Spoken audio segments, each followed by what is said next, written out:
Welcome to the 25th episode of the Out of Mana podcast. I am the real Shiesty, and I'm joined here with my good and much more handsome friend at Joshua Cast.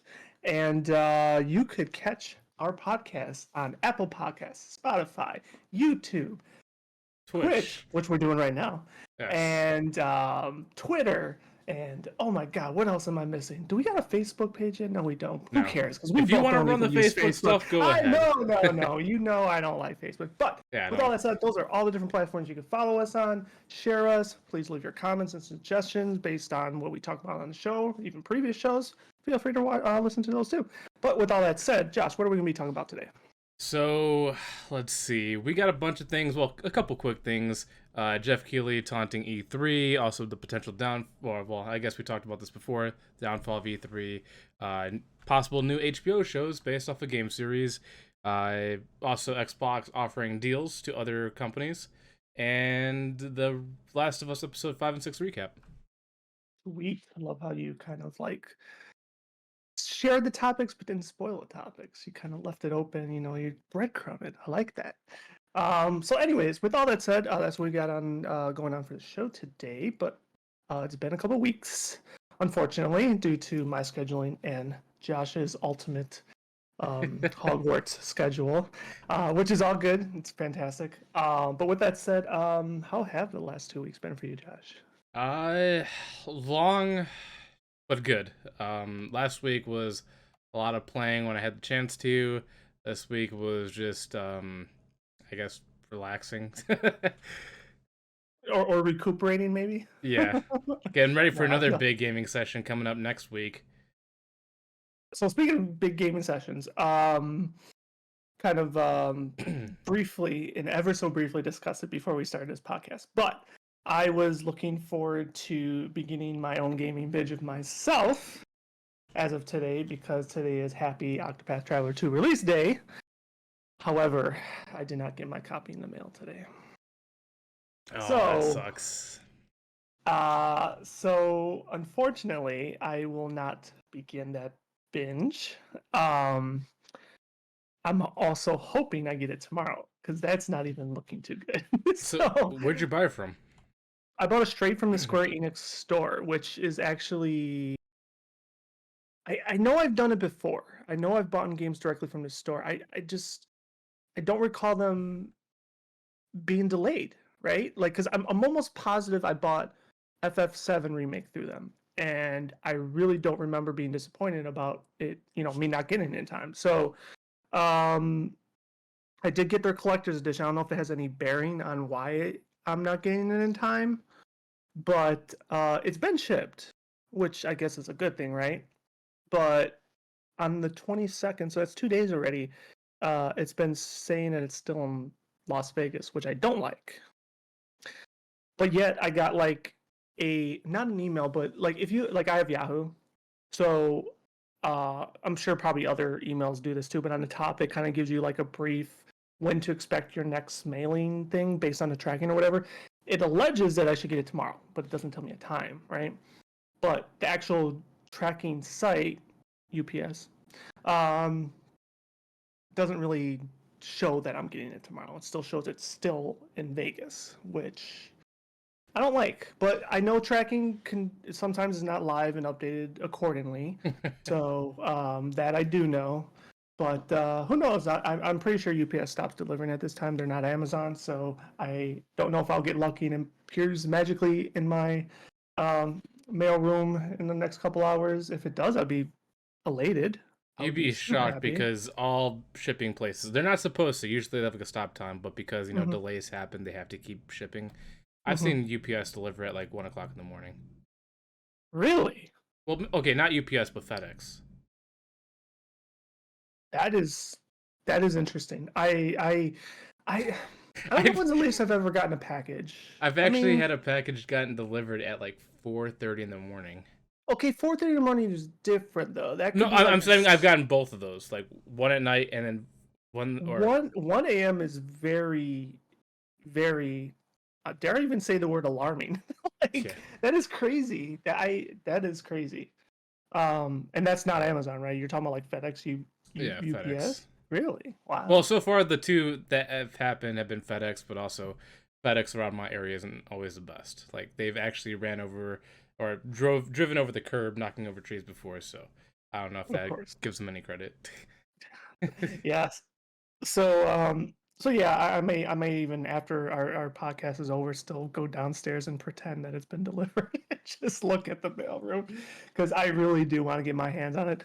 Just as much as you've been enjoying Hogwarts, that's kind of where I stand with Octopath. So So what made you um pre-order through Square Enix versus like any other retailer? Is it like that special stuff you get from them?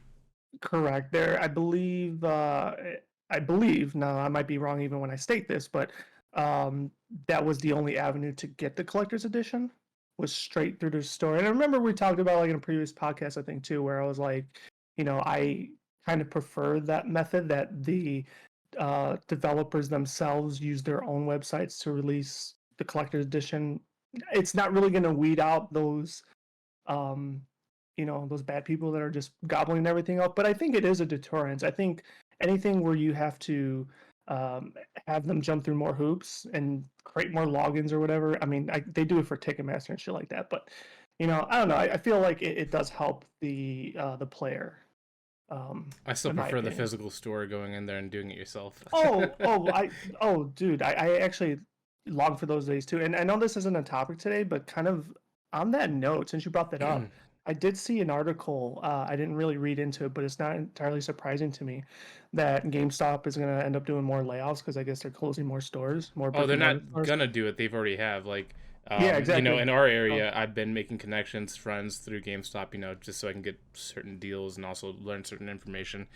mhm. And there's a person that was actually working there for 20 years, and they're gone now. Wow.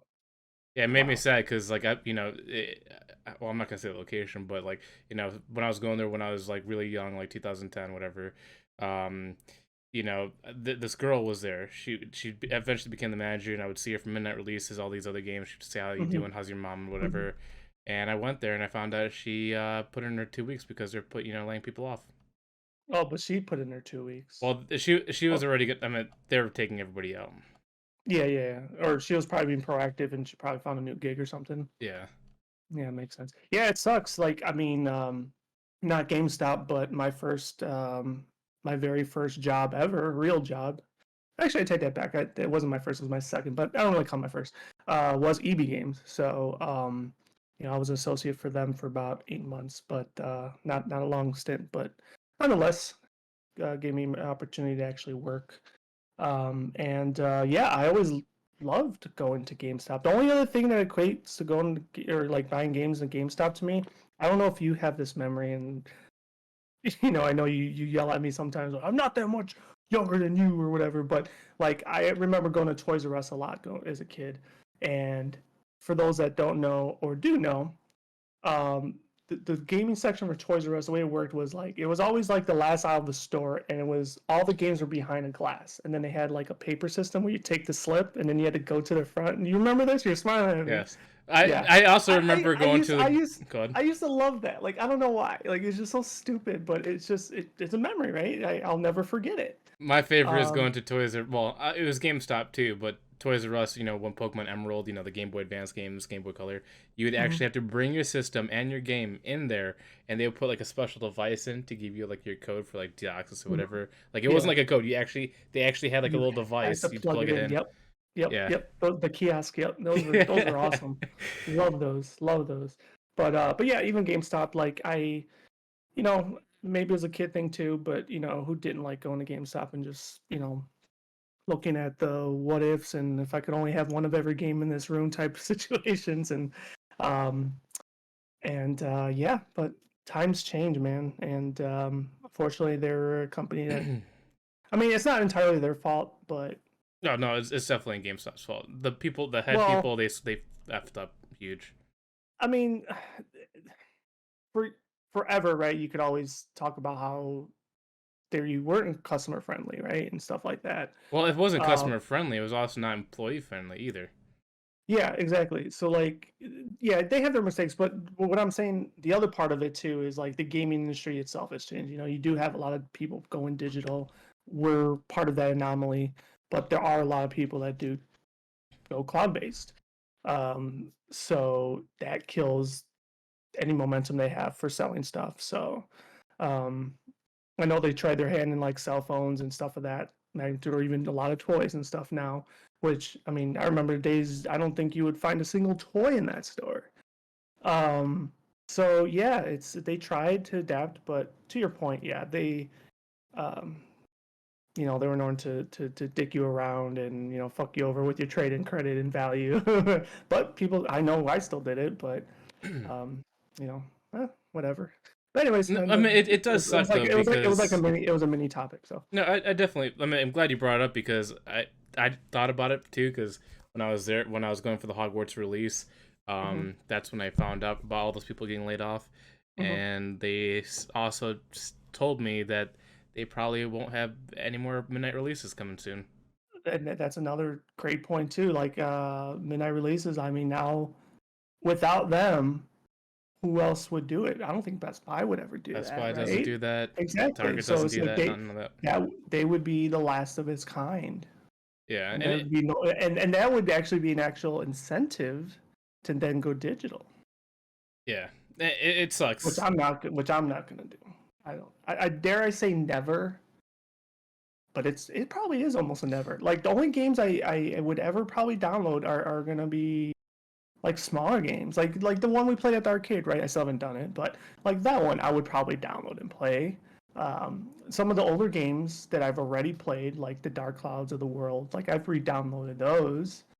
But for new games, I'm still old fashioned. So I kind of wonder if GameStop could potentially save itself if they partnered up with like what's it called?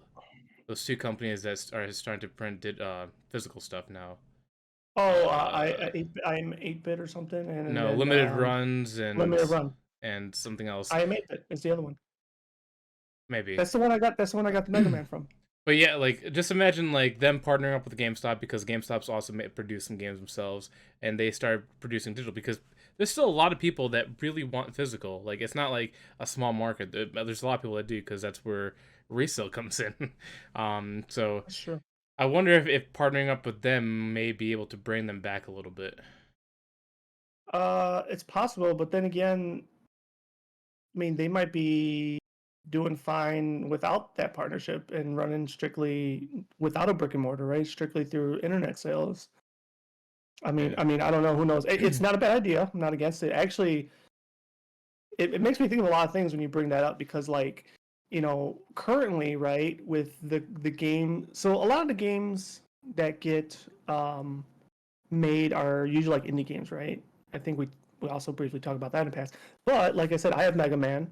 I know they also did Street Fighter, so they do actually have a partnership with like Capcom. So how does that work? As Well, they far as probably like buy like publishing rights for them so they could like get right. those physical stuff. So with that said, that kind of now it's piquing my interest a little bit more. It's like maybe they can expand on that. Like there are people, right, that still own their original systems, and they're to your point, aftermarket value, right? There's people that still want to find or collect or get at a bargain, um, and re-releasing old games might be a thing or And could be a GameStop thing. has done that before, where they had publisher exclusive games that you couldn't buy digital, you can only get at GameStop, and they're for some big. I'm trying to remember what game it was for. For some reason, I want to say Anthem, but that doesn't sound right. But I mean, they've had big games before where you could only get it through them because they had Mm-hmm. the physical version only. Mm-hmm. But I mean, Hmm. they've done it before. They just say gotta do something else with that. I mean, like I would love, uh, you know, obviously my love for Square is infinite. So like if they were to do re-releases of like some of the old classics, like a Chrono Trigger of the world, for example, I would be fucking all over that in a heartbeat. I would actually go out and seek a fucking Super Well, Nintendo guess just to what? replay that. Oh, you're saying Super Nintendo. I'm like, if you really want Chrono Trigger, it's out on Oh, I PS4 know. now. Well, and it's also on Steam. It's been on Steam for a while. But so to Yeah. that point, right? Like I'm not, and this goes to with my beef with Nintendo, and then that's like a strong word, like Steven beef with Nintendo. Like you love, yes, I do love Nintendo, but like game save files, like I almost wish like I could create an account, right? Whether I play it on Steam, Nintendo, where the fuck ever. And if I play it, I could take that save file and put it wherever. Unless I'm dumb and there is a way, maybe there is. Well, I'm there just is. going It out just of depends on the game.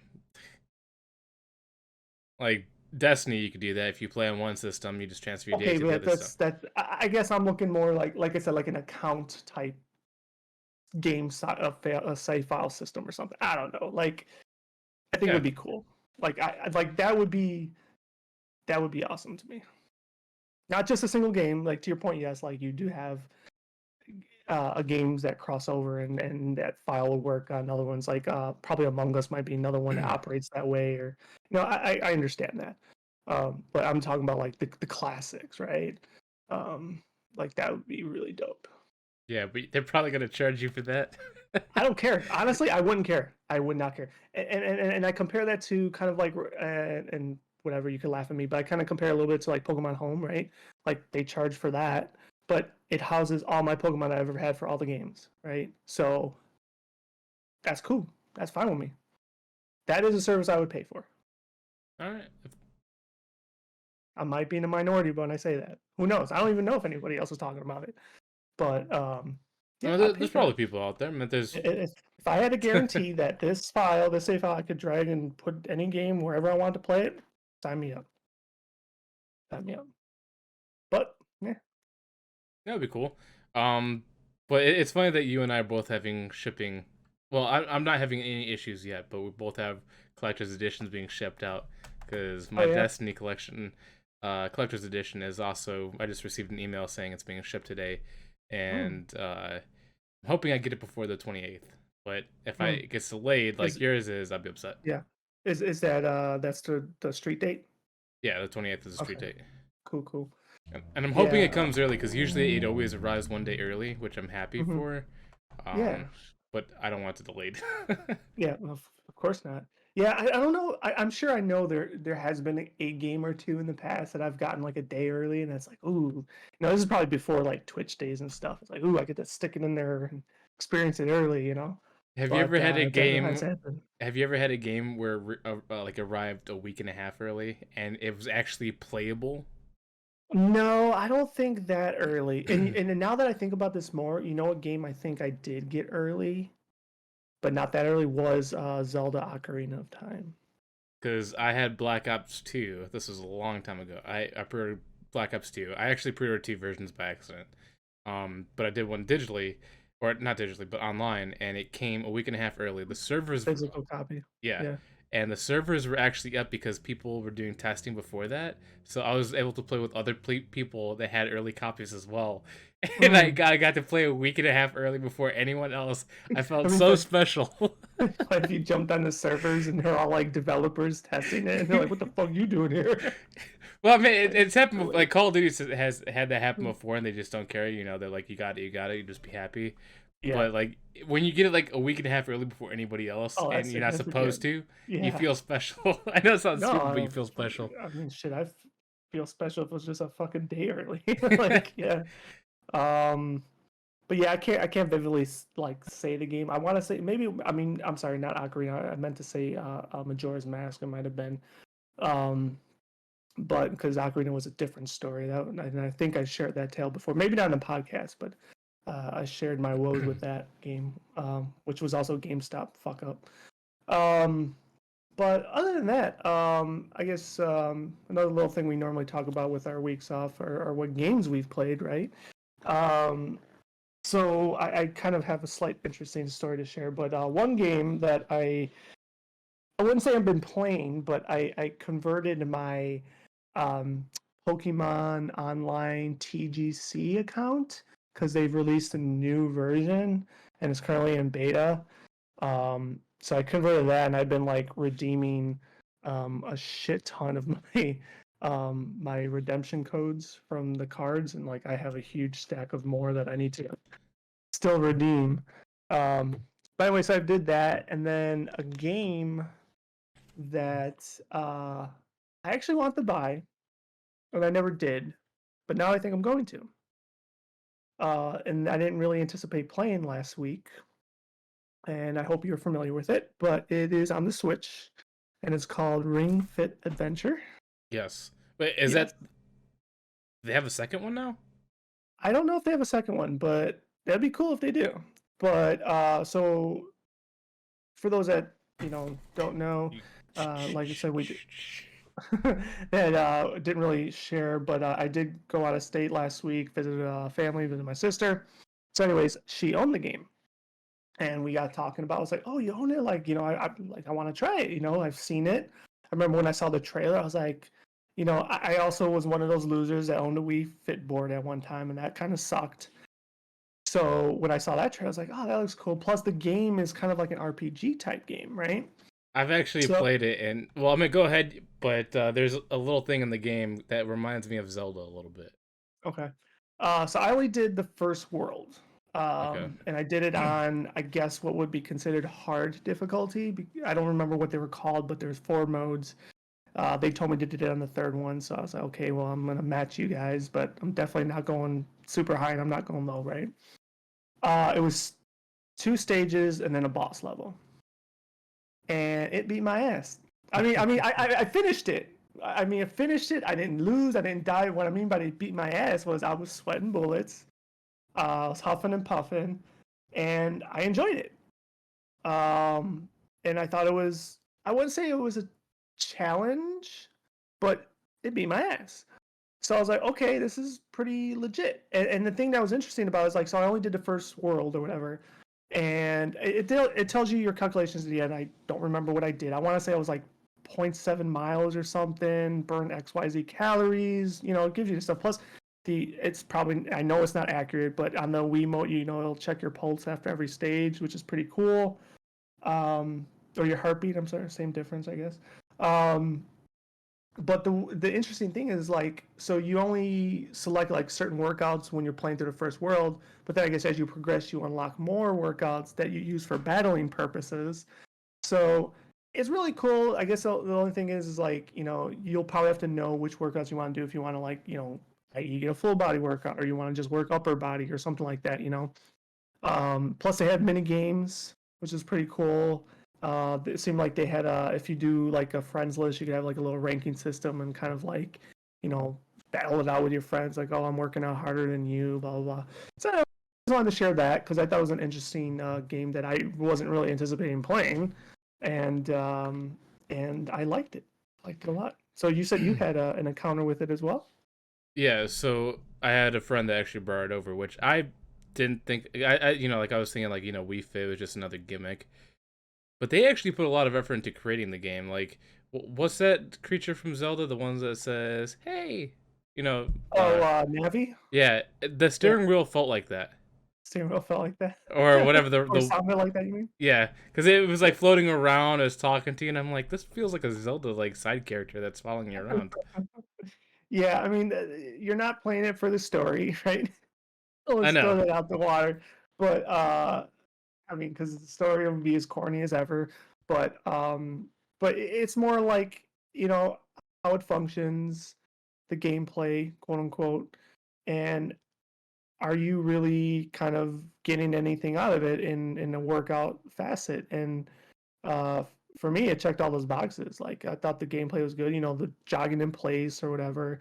You would squeeze it to what was it? You squeezed it to like Yeah, jump, or you point it down, squeeze it to jump, and then you would pull it to suck shit in, and then like, and then you squeeze it to like put out a fireball, and then if you hit certain things, you get coins and stuff. It was really cool. Like to your point, it had a little bit of dynamicness when you're on this roller coaster path, right?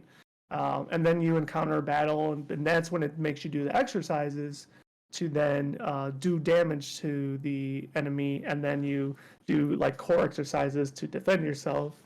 And yeah, I just to your point, I thought it was well thought out, and I think they executed pretty well. So when you first played with the ring, Mhm. did you think you're gonna break it? Because I thought I was gonna break it. It's surprisingly durable and really flexible, but I wasn't expecting it to be like that durable. Yeah, well, no, how can I? No, I did not think I was gonna break it, uh, but I was impressed on its durability, as you said. Um, I wonder if anybody has broken it, whatever. Um, Probably. I'm sure there's videos out there, but they probably put a lot of effort into doing that. But yes, I felt like it was very well made. Because like when I was pushing it in, I was like, Mhm. oh, this is gonna snap, and then I was like, oh, it just kept going. And I'm like, it snapped back easy. Yeah, yeah, and then that's the thing though. You don't want it. Well, also too, you really don't want it to snap back easy. If it does, it's probably not working as Well, intended either. no, But like what I I say mean, is like it goes back to its original shape. Like you can push it there you in, go. and Yeah, it yeah, goes yeah. back to its original shape easy. Exactly. Yeah, exactly. So yeah, so I mean, I feel with that said, they made a good product and just that accessory as well. The only issue I had too, or not too, but was the leg strap. Like maybe because like when I put it on, I felt like I was choking my leg, so I like then loosened a little bit, but then it kept falling as I was jogging. So I was like, ah. So that probably could have been better, but other than that, I enjoyed it. For some reason, my brain didn't comprehend leg strap at first. I thought you said jock strap. I'm like, what is that? An extra add-on they didn't show me. Yeah, you had to pay extra for that one. Yeah, the Wii U cup. we, we So cup. did you buy it or did you just play it I and No, no, I haven't bought it yet, but I do. I actually do want to buy it now, or I will buy it. if you can And find it cheap, I'll probably buy it too. Like when I say cheap, I'm talking about like within $30. yeah, I don't think so. So it's funny. I did right after I was done with it. I went on my phone and like I couldn't see it for cheap. I saw it for I think it was like even $80 or something because they charge you for the accessory. But I'll look into it a little more. I'll let you know. But I don't think we're gonna find it for $30. Yeah, I really because unless you find it used. it's one of those rare games that there's not a lot of anymore, and because it's actually well received, they've gone up in price more than the retail price. So It wasn't well because received. I've seen it in stores like the retro game stores I go to for like $120 whole set. What? Yeah. Really? Yep. That is wow. Okay. I mean, you could I maybe eBay might have it, but it's like used but new $120 if you find it in stores. That's if you find it in non-retail stores like Walmart, oh, Best Buy, okay. Target, but Yeah, yeah, most yeah. likely you'll never find it there anymore. Really? Yeah. Maybe I'll ask her if she could find it out there and she could ship it to me. No, I'm serious. I mean, because like I mean, I don't know if that matters, but location sometimes does matter. Yeah, it does. Um, but I thought I saw, like I said, I thought I saw like 80, 90, and even that I was like, ugh. I was like, but you know what? Like I said, the experience for me would justified it. The accessory itself justified it. I was like, okay, I understand it'll be a little bit more. I don't know what it retailed at, but the fact that you're saying other shops are it went up in value. That's rare, I think. Let me check. Ring Fit Adventure. I'm looking on eBay right now. Oh, you look on eBay. Okay, so it says original Ring Fit Adventure, Ring Con accessory only, no game. Just the accessory Oh, no game. What the hell? is Okay, go ahead. just $33, and the game itself is going for $60. If you find it for a bundle, I So, see. so if this is credible, which I think it is, GameStop, their website has it for 80, and they're giving me the option to add to cart. Do it. So, I mean, yeah, Yeah, and because it says condition new. these are. Oh, I'm it Go says ahead. pick. I'm sorry, pick one up. Wait, tomorrow nearby. I don't know if it has my right GPS location or not. If it still thinks I'm in Texas. Uh Oh, look at eBay. I just went oh, down. the one actually near you allegedly might still have one in stock. Also, look at eBay. Apparently, if you go down, I also went to local. People are selling it for $40 local pickup. Oh, okay. Well, there you go. So I guess maybe Maybe the you could one I score it went on to me. was just high priced. I mean, sometimes they do Maybe. that. Yeah. But yeah, I thought that was an interesting game that I wasn't expecting to play, and it sold me. So Oh, who knows? Maybe tomorrow I might go to that GameStop mm, and maybe pick it up, or maybe I might go to that local pickup and get it for $40. there you go. And then you know what? We could challenge each other. Yes, we're gonna Even if have it, a ring off.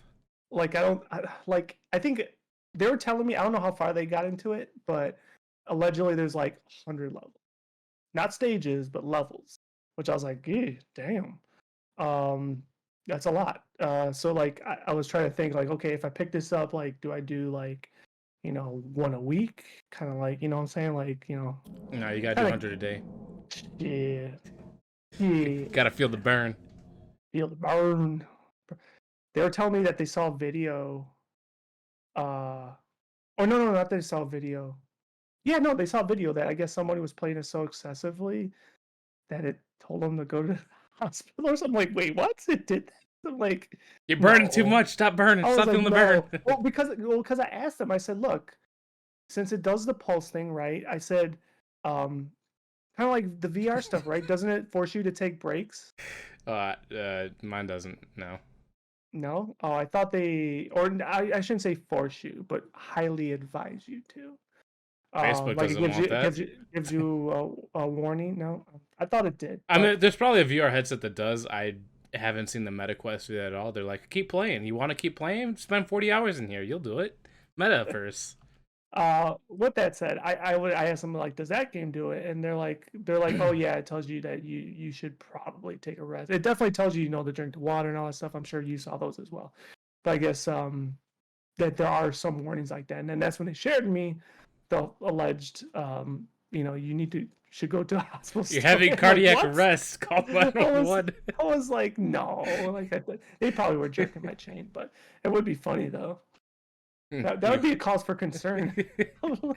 If like, you should go to the hospital. Like, what the fuck, game? What you do to me?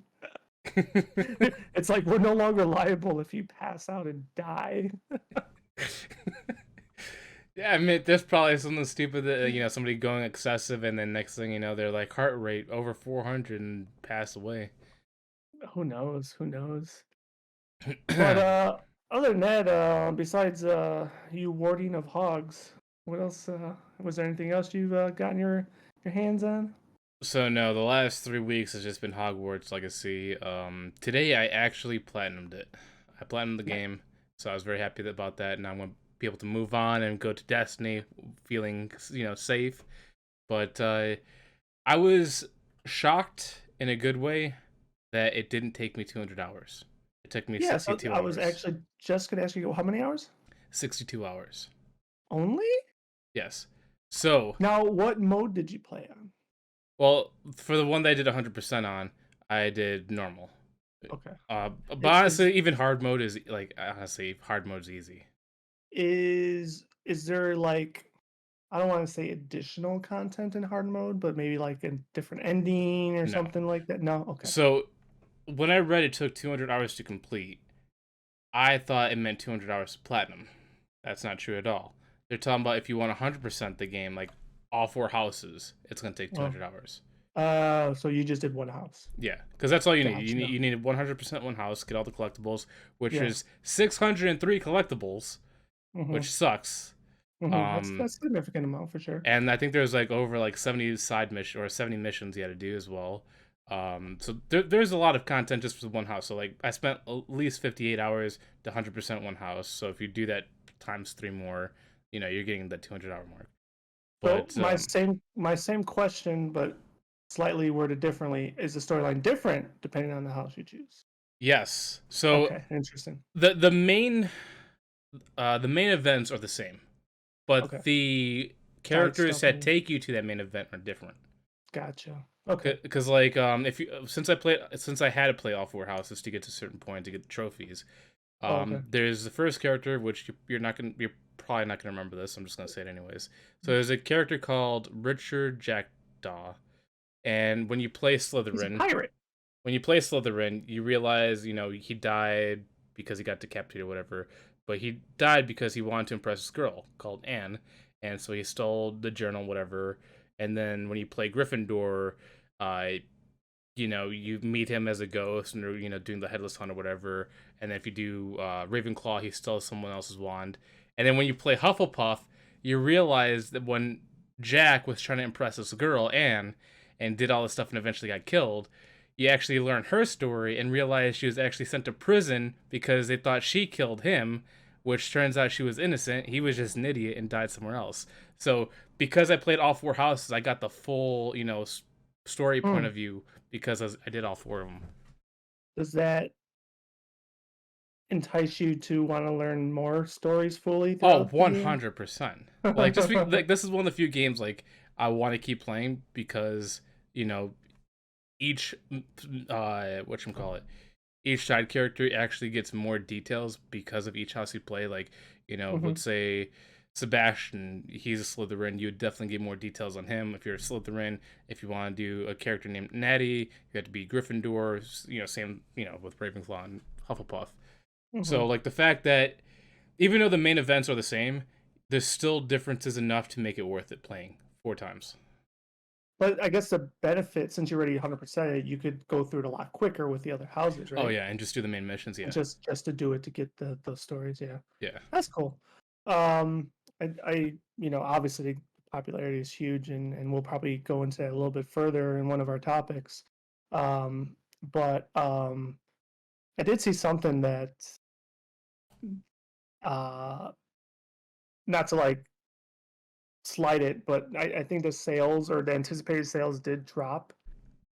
Um, like what was it, a week after the original release or something that they thought it was going to sustain. You also got to remember Um, it's not on all systems yet.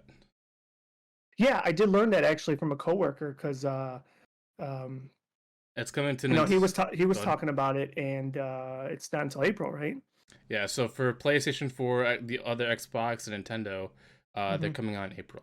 So Yeah, they only got three systems out. They don't have all of them out yet. yeah, which I like I said wasn't aware of until yesterday. I think it was. Yeah, and they've already broken records. So if once it hits Switch, I'm pretty sure it's gonna go even higher. Yeah, so that's interesting. Um, But so other than before that, we move oh on, hold on. yeah, go ahead. Yep. I know we're talking about old school stuff. So Mm-hmm. I have notebooks for gaming, right? Because Mm-hmm. I don't like to like look online. Sometimes I like to figure out the games myself and write things. Mm-hmm. I I've had three of these in my life where I've actually filled like the whole notebook of game stuff. I actually had to buy a new one just for Hogwarts Legacy because I filled in like multiple pages for game puzzles. Do you do that at all? Or did you do that before? Like create something, write down like all the secrets, Easter eggs, or things you had to discover for games? I do not recall ever doing that. However, what I have done is like make maybe checklists of sort, right? Like especially for like, materials or like you said, like, you have to collect certain things like, okay, I'm missing this, and this, or stuff like that. You have a little bit more elaborative, I wouldn't say drawn out maps and stuff, but yours looks a little bit more elaborative than I've ever done. Um, but in general, no, I don't think I've ever done anything like that. Because I thought a lot of people did this if they were older before the internet because you had to solve your own puzzles. Um, because like I know I started this because of Zelda and Kingdom Hearts because I used to write down where certain materials were because you had to go back and farm those materials to get certain weapons and all that stuff. Hmm. So Hmm. you had to remember it, so you had to write it down and all that stuff. And I met other people like me around my age that played those games that did the same thing. But then I've talked to other people and they're like they've never done that. I'm like, Curious to ask my friends, but I feel like their answer is also no. But I'm now curious, and I kind of want I'll have to ask them. Um, like you mentioned, Zelda being one of those games that started you doing it. Like I could tell you like because I played damn near every Zelda. And Link to the Past being one of my favorite ones at the time. Yeah, I definitely didn't do any of that. I played and beat that game all on my own accord. The only thing that, and I believe I shared this on this podcast as well, was we did use the Nintendo hotline for the very last bottle because that I could not figure out. And I believe there were maybe there were not strategy guides yet for at the time. it No, there probably probably was, had yeah. to be because I know one of the first strategy guides I know I did get, and and I used, but it still really didn't help, and the game was still hard. Was like Earthbound. I vividly remember having a strategy guide for that game If you because still have that, that's worth a lot of money. no, dude, there is Josh. If there was things I still had when I was a fucking preteen, I would be fucking rich, man. Like I had so much stuff. that's like, I mean, we talk about Pokemon cards, like even that, like it's just whatever. But yeah, I vividly remember having that strategy guide. I don't remember ever having Zelda ones. It's funny that you mentioned strategy guides. My first ever strategy guide, I remember this because I played it like crazy, was Pokemon Yellow. Mm. Because Pokemon Red, Blue, Yellow, they had a strategy guide, and I used that strategy guide so much that the what was it? The spine of it was like falling apart, so I had to tape the spine together. And I still have the strategy book in my closet. That's Like it's awesome. still intact, but it's all beat up because of how much I used it as a kid. Yeah, I don't think I had any Pokemon strategy guides either. I mean, the big thing with Red and Blue was the what was it, Cinnabar Island item duplication trick that like almost entire world knows, and then you also encounter missing no and M. I Or the mean glitch that, Pokemon. yeah. But that was learned through like the internet, right? The internet was kind of finally booming. So like the need for strategy guys kind of diminished. And I used to be, but talking about strategy guys though, I used to be a frequent um I guess engage is the right word to use with GameFAQs.com, which I know still exists, but I don't know how popular it is anymore. And GameFAQs was kind of like your player submission based strategy guide website. Well, there's a couple of them. Have you ever gone to Cheat CC? That one sounds like it rings a bell. Like a lot of Grand Theft Auto play, a lot of older Grand Theft Auto players probably know Cheat CC because that's where they did all the jump ramp collectibles and cheat codes you put in. But they had a Hmm. lot of guides too. Like actually, speaking of another reason why I did like notebook lists and all this stuff is Grand Theft Auto or not San Andreas, but Vice, no, not Vice City. What's it called? I loved Vice City so much. Um, what's the one that's in Florida? Is that Vice City? That's Okay, Miami. Yeah, Florida. Yeah, Vice City. yeah. Hmm. Because I remember I 100% off my games back then. So I would actually have to write down each of the jump spots that I did so I can keep going because I know I would forget all those jump spots I had. Because like I think there's like over 70 jump ramps or whatever in the game, and it didn't Hmm. tell you which ones you did. You actually had to keep Yeah, going over and over, so you had to write yeah. down which one you did so you couldn't forget. Back in those days, yeah. Yeah. Hmm. It's interesting. I'm trying to remember if because like I was a pretty big advocate of 100% stuff, but I just don't remember if I did or didn't. Um, but that was my favorite Grand Theft Auto. Like something about starting with that little shitty ass, grainy ass apartment and then ending up with a big mansion with helicopter pads. I mean, that is the epitome of playing a video game, right? Starting Yeah. from absolute trash to becoming, the baller. And then also when you I get loved it. 5 stars, dude, it felt like it was you against the world. Like tanks, helicopters, everything were coming at you, and it just felt fun going against it. Yeah, yeah. I'm looking forward to the next one whenever that does get released, and hopefully we start learning more about it this year. I would think because the leaks came out last year, right? And I think they hinted that's probably taking place back in Miami. Maybe it's not going to be a Vice City remake or anything, but I think we're going back to kind of that realm. So I don't know if it's going back to Miami. I thought they're going back to Liberty City. once again, I guess everything is hearsay at this point, right? Um, Either way, I just hope that it's awesome. I mean, I loved Still Five, right? That was the last one, right? They're on five right now. Yeah, Yeah, they've they're been on on five. 5 since They 2013. they they've been on five for fucking Rockstar, holy shit. Um, but like I said, man, the way that online launched just fucking left a sour taste in my mouth, and I Are you talking couldn't about play the it. launch for 5? Yeah, Well, I mean, it didn't launch right away. It took like 6 months for it to come no, out. no, I know that, but Okay. when it finally did, it got hacked immediately, and everybody ended up Oh, with you like were on fucking PlayStation 3, weren't you? yes. Yeah, I didn't have that problem on Xbox. Oh, oh wait, the servers aren't shared? I No. thought servers Mm-mm. really. Even now, they're Mm, not shared. wow. Yeah, that's how. Hopefully that changes. Well, hopefully, because like I think at one point they even allowed like if you played 360, they did like a one-time transfer to Xbox One.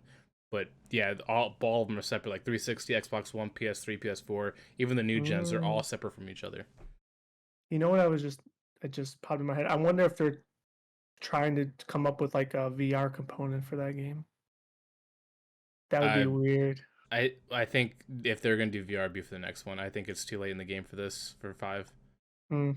I think it'd just be a But waste of resources for them. gotcha. But anyway, yeah, that ruined it for me. Like I was so looking forward to it because the game was great, loved it. I was like, oh my god, online is gonna be amazing. Did the website, create my gang, did everything. I was ready, and the hack happened. I'm like, and they didn't revert it. Like the simple thing could have been to just revert it. No, what they did instead was, all right, we're not going to revert it, but we're going to give everybody $2 million on a free poker chip. Like it's like no, don't do that. Like yeah, that fucked it up for me, and I stopped. I didn't play it anymore. I was heartbroken. Yeah. Rocksteady, that's the people that make Grand Theft Auto, right? Rockstar. Rockstar, that's right. Um, they're like, as if we talk about greed in a company, they have the biggest greed ever. Like, they want all the money with these microtransactions, whatever. But when it comes to customer service, they will not help you at all. Like if it comes to Oh, retrieving character data, or if you got hacked, or if you got banned because you accidentally exploited RP or money, they'll be like, "Nope, you're gone. Bye. Thanks for giving us your money." so like you mentioned, right? This was 10 years ago, right? This machine's been going. I've been so far removed from what that company's been doing. I have no idea what the customer service is, except for that sour taste in the beginning, which I guess kind of contributes to that. Um, but with all the microtransactions that you may be mentioning, like I'm sure they exist. I have no idea how it's being used or exists. So it's hard for me to comment on the green, but their greed, excuse me. But I'm obviously I know it exists because it exists with all of them. But if they're on the top, like you say, then that sucks. That's not good. Yeah, they used to be good at the beginning. Like for 360, there was like exploits where you can get like do one mission, get like easy $10,000 within 2 minutes, and people Mm-hmm. kept on doing that over and over again. They let Mm-hmm. that go for like a year, and then they're like, Mm-hmm. wait a minute, we can use microtransactions. So once Mm-hmm. microtransactions were introduced, any exploit that benefited any player, immediate patch or ban, Mm-hmm. because they want to keep pushing the microtransactions. I think it's like, for $500,000, it's like $10 in real money, and so on and so Yeah. forth. See now, and that model I don't like either. If I'm gonna be, if I were to be a player, because that really is in some capacity or large capacity in that game a pay to win mechanism. Oh yeah. So, we'll see what goes. Either way, if this next one has a main story campaign, I'll be looking forward to it. Hopefully with some DLC mission campaigns, but if that's how the online's going to function, then you could probably much ready scratch me out because I wouldn't be for that. Which is shitty because I'm sure they create a really. I mean, even with 5, I felt like they created a pretty nice world. So I'm assuming this next one will be just as good, if not larger and better. Oh, they definitely do a great job doing the world. I don't know what their issue is with online. Like they seem to always struggle with that. Like Red Dead Redemption 2, you know, the single player launched pretty well, Hmm. but the online didn't come out until many months later, just like Grand Theft Auto, and that came out in 2018. So Yeah, if I'm just going off of the track record, most likely 6 will do the same thing. I, I, I don't mind the delay. I actually kind of like that, and the reason being is because it gives you time to enjoy the main campaign for what it is, and also do all the collectibles, right? Like we like doing. So I actually like that model. But if you're gonna fail on the online thing, that's a whole nother ball game. They don't, for me, they don't have to be released simultaneously. That doesn't bother me. Well, if you want to look at Red Dead Online servers and see how bad they feel, go ahead. Oh Like no, the only thing that's keeping them alive is RP, and I think they're gonna shut that down soon. mm, yeah. But I mean, yeah. but Red Dead really isn't known. I mean, it's known for a great single player game. You Oh, know. dude, Red Dead 1 online, dude, that was going for many years. Like, they only Oh, shut I that down mean, for oh, Red Dead 2, and people loved Red Dead 1. Like, it was fantastic. For, like, the multiplayer. Like, give me Undead Nightmare co-op. That was amazing. Unfortunately, they didn't do another one. I mean, yeah. yes, I get Red Dead 2 is a prequel to Red Dead, but I Mm. feel like they still could have did it. Gotcha. But other than that, anything else you want to bring up before maybe jumping into topic uno? No, I just wanted to share the notebook thing because it Yeah. was interesting hearing people that played like a lot of JRPG games seem to have done that, but other people never wrote down like I did. It was just an Mm, interesting thing to see if other old gamers did it too. yeah. No, I'm sorry. I'm not in that not in that group. It's all good. I guess we can move on to topic number one, which is the title is Geoff Keighley taunts E3, which he kind of did. I can't remember his exact tweet. It was today. You know, he's like, "Oh yeah, Nintendo announces they're not going to go to E3," and then he made some kind of like sarcastic comment. Um, and people are like, "We get it. You own the competitor to E3. You don't need to flaunt it and all that stuff." And That's where I'm at. Like I really I hate to say I hate the guy because I don't know the guy, right? And hate's a strong word, but I'm not a fan of him. I'm definitely not a fan of him. yeah, recently, since the whole corporate thing, the last 3 4 years, he's definitely gone down another route that it just I- seems I'll, he's. I'll raise my hand even higher. I don't care about the recent thing. I never cared for. I don't know. I feel like he did a lot for the Like, gaming like thing for I'm me sure, to say that. I'm sure. This is probably a horrible way to judge somebody, but, and I'm sure I get judged this way too. He just has a look about him where he looks slimy and like not a cool dude. Like it's just me. It's my opinion. He just looks like a Um, business guy. That's all he is. He's like well, the Mark Zuckerberg of gaming.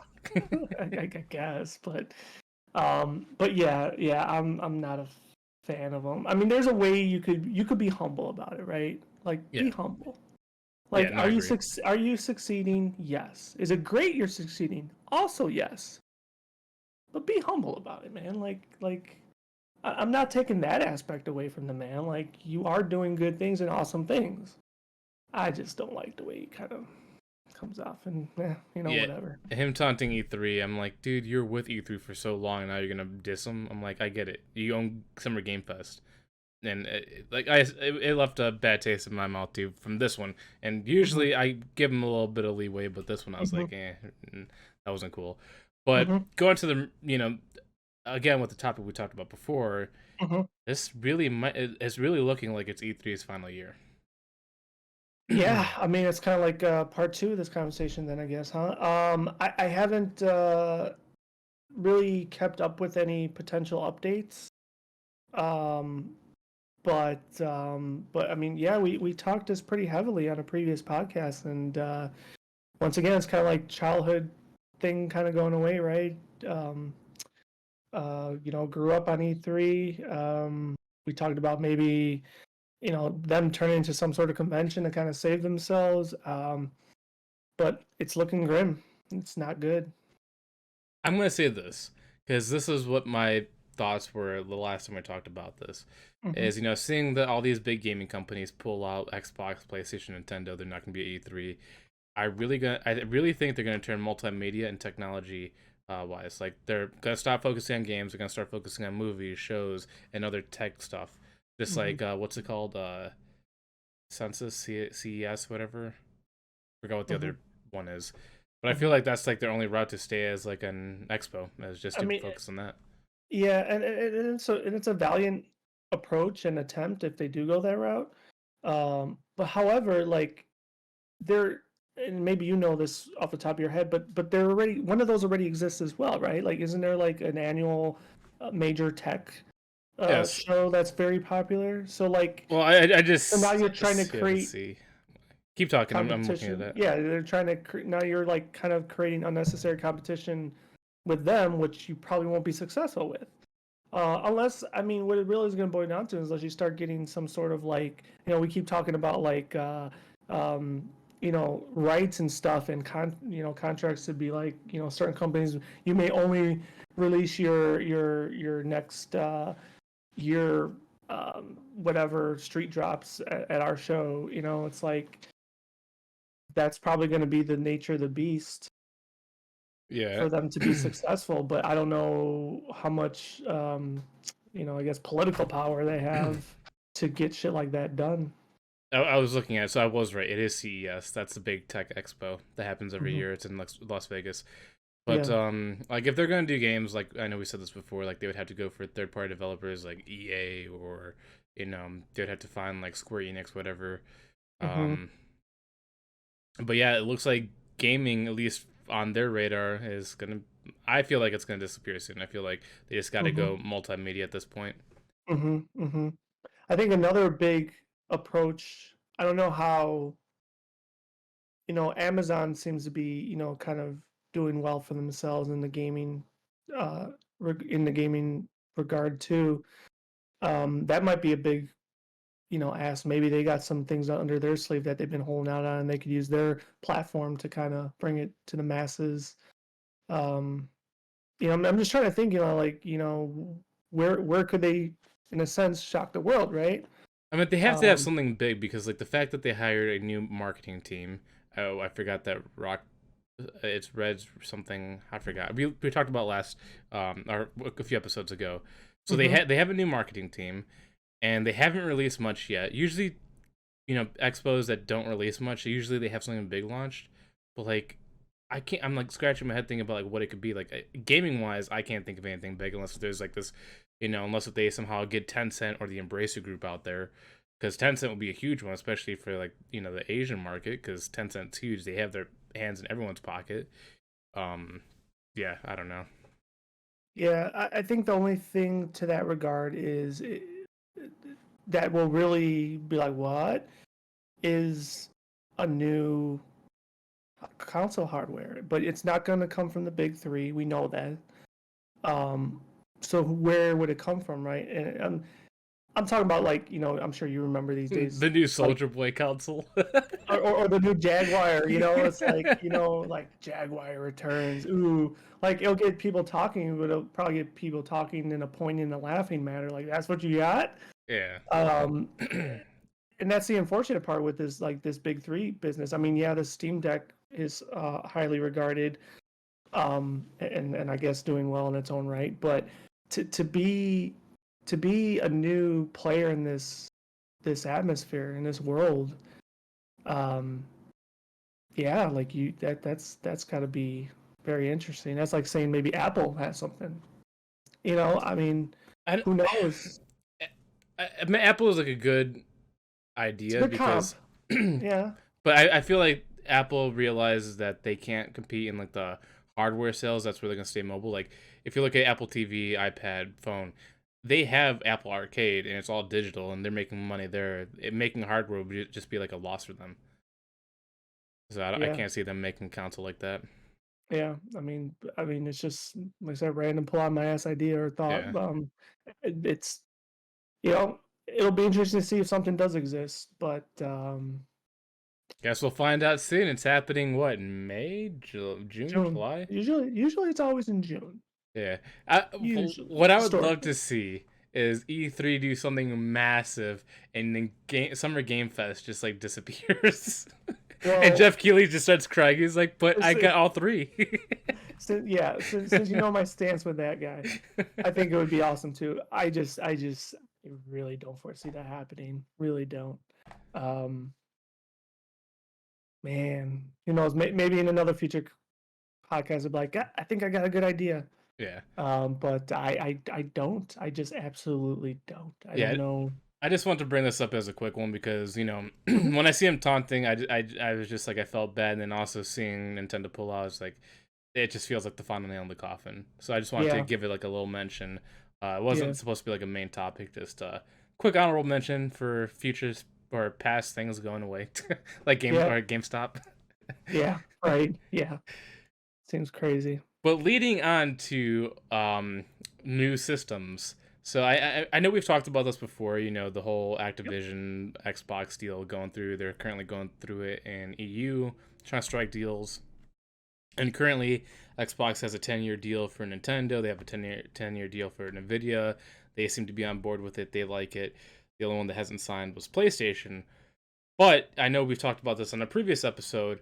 What company could team together to make a combination console? And I know you were saying PlayStation, Nintendo. I said no because I feel like PlayStation's just too stubborn, and Nintendo and them would butt heads. But Hmm. seeing that Xbox and Nintendo seem to have these deals going on, and they're bringing games, imagine and especially with their cloud service going to Nintendo as well coming soon. Mhm. Imagine if Nintendo and Xbox did a merger with just a console, not games, just a console, and both Xbox and Nintendo games are on one system. Like, let's say Microsoft supplies the console because, let's be honest, their device is more superior than others. It's just the games that they lack.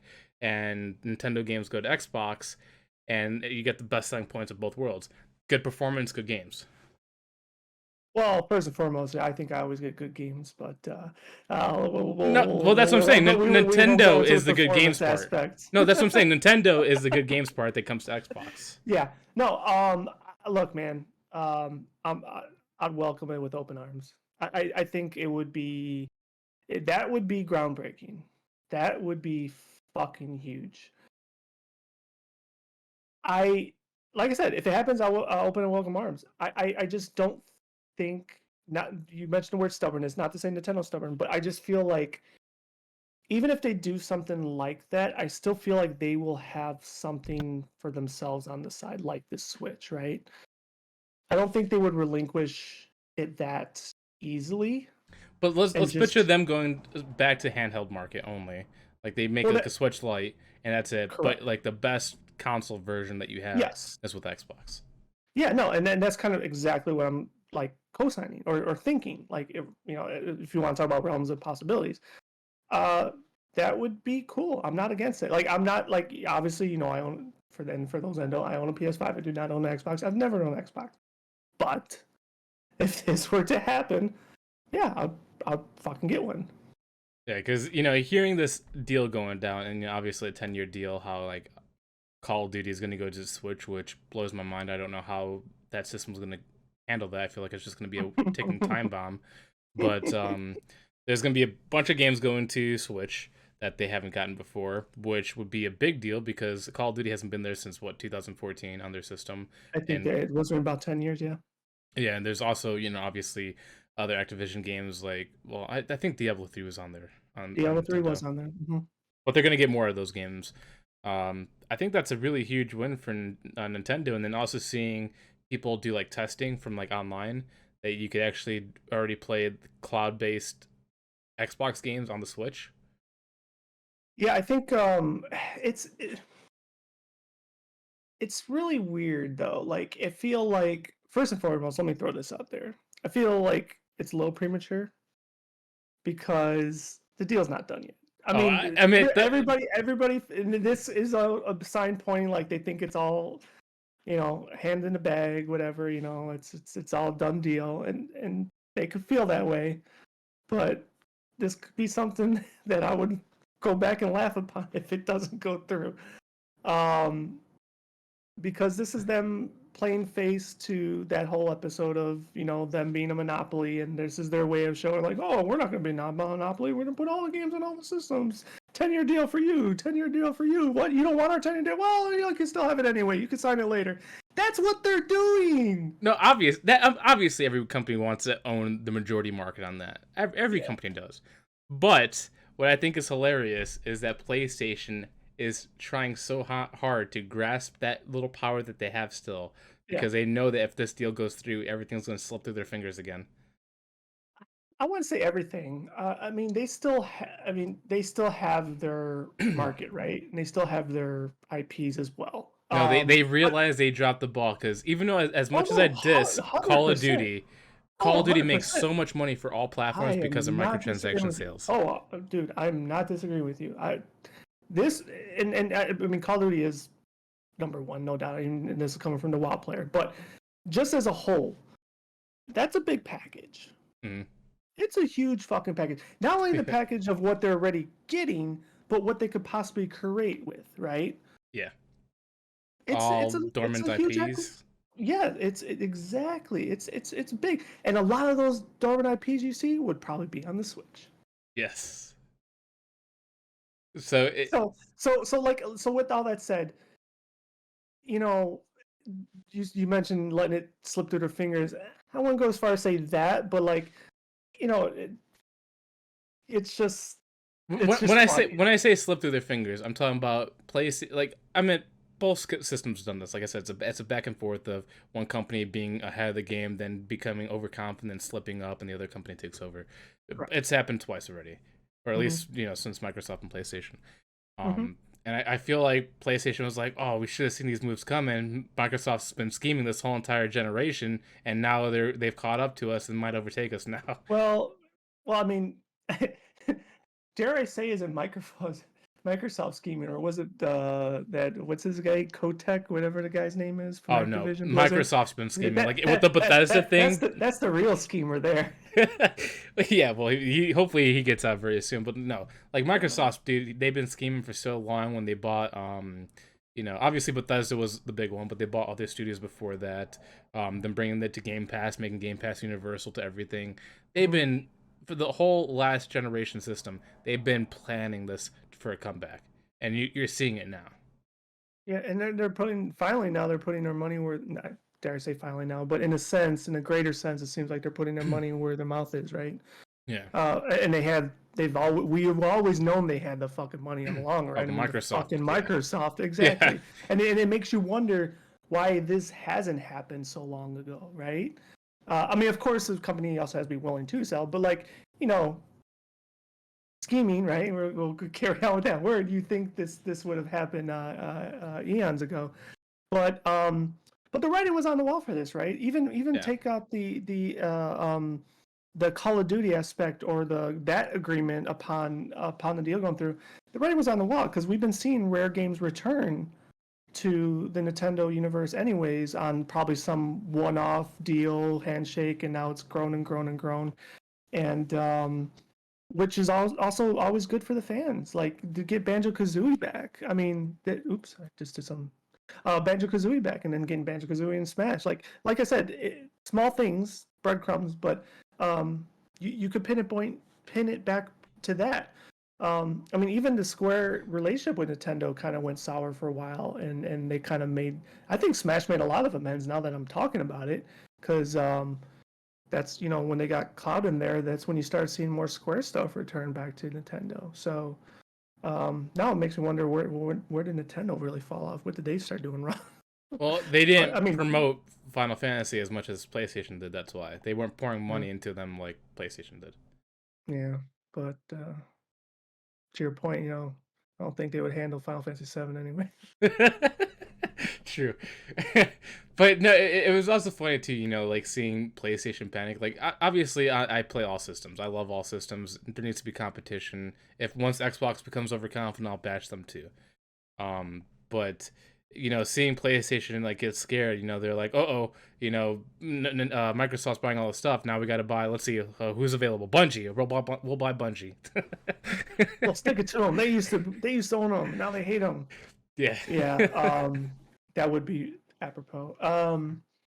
Yeah, I don't know. I mean, you make a valid point. Competition is huge. We got to have it. Otherwise, as consumers, we the ones are going. We're the ones that are going to lose. Um. So yeah, we'll obviously keep seeing how this goes. I think it's still a good deal. To your point, if it happens the other way around and we start seeing some Nintendo content on Microsoft, but not just a port, but an actual. Imagine like Super Mario Odyssey or like Pokemon I on the don't think I would Xbox. ever. What? No, no, no, no. So let me stop you there. Let me Imagine it stop you in like there. all No, of its let me beauty, best stop you. performance. Let No, let me you're gonna have it in your dreams let tonight. It's me. gonna it's gonna bother you. No, there's some games I will. Dare I say never, but let me kind of clarify Breath this as of the I'm Wild too. getting. I, Zelda's different. Now let me finish. Let me finish. I don't want to see Mario in that type of. I don't want to see Pokemon in that. Like there's certain games that will not for me work. Give me Samus. Give me Samus. Give me Zelda. Give me Star Fox. Don't Nope, give you, me you gotta Mario. have all of them. Don't give me Donkey Kong. Don't give me Pokemon. There's certain games that fit the bill. There's no. You don't So want to see Mario 4K 120 FPS with his little overall pockets sticking out. no. No, What? I'm cool. I'm cool with the cartoony Mario. No, it's I gonna don't need bother you this. in your I don't need. dreams. The, You're saying that I now, don't but need you're to. like, I I don't want it. I need to want it so see the bad. stitching of the pockets for my Mario game. I don't need it. I don't need it. You need that And that's Pokemon render distance for good that's size a minion. comparison. That's a minion pocket, not a Mario pocket. Okay. Come on, you definitely want to see like a Wailord full life comparison on an Xbox.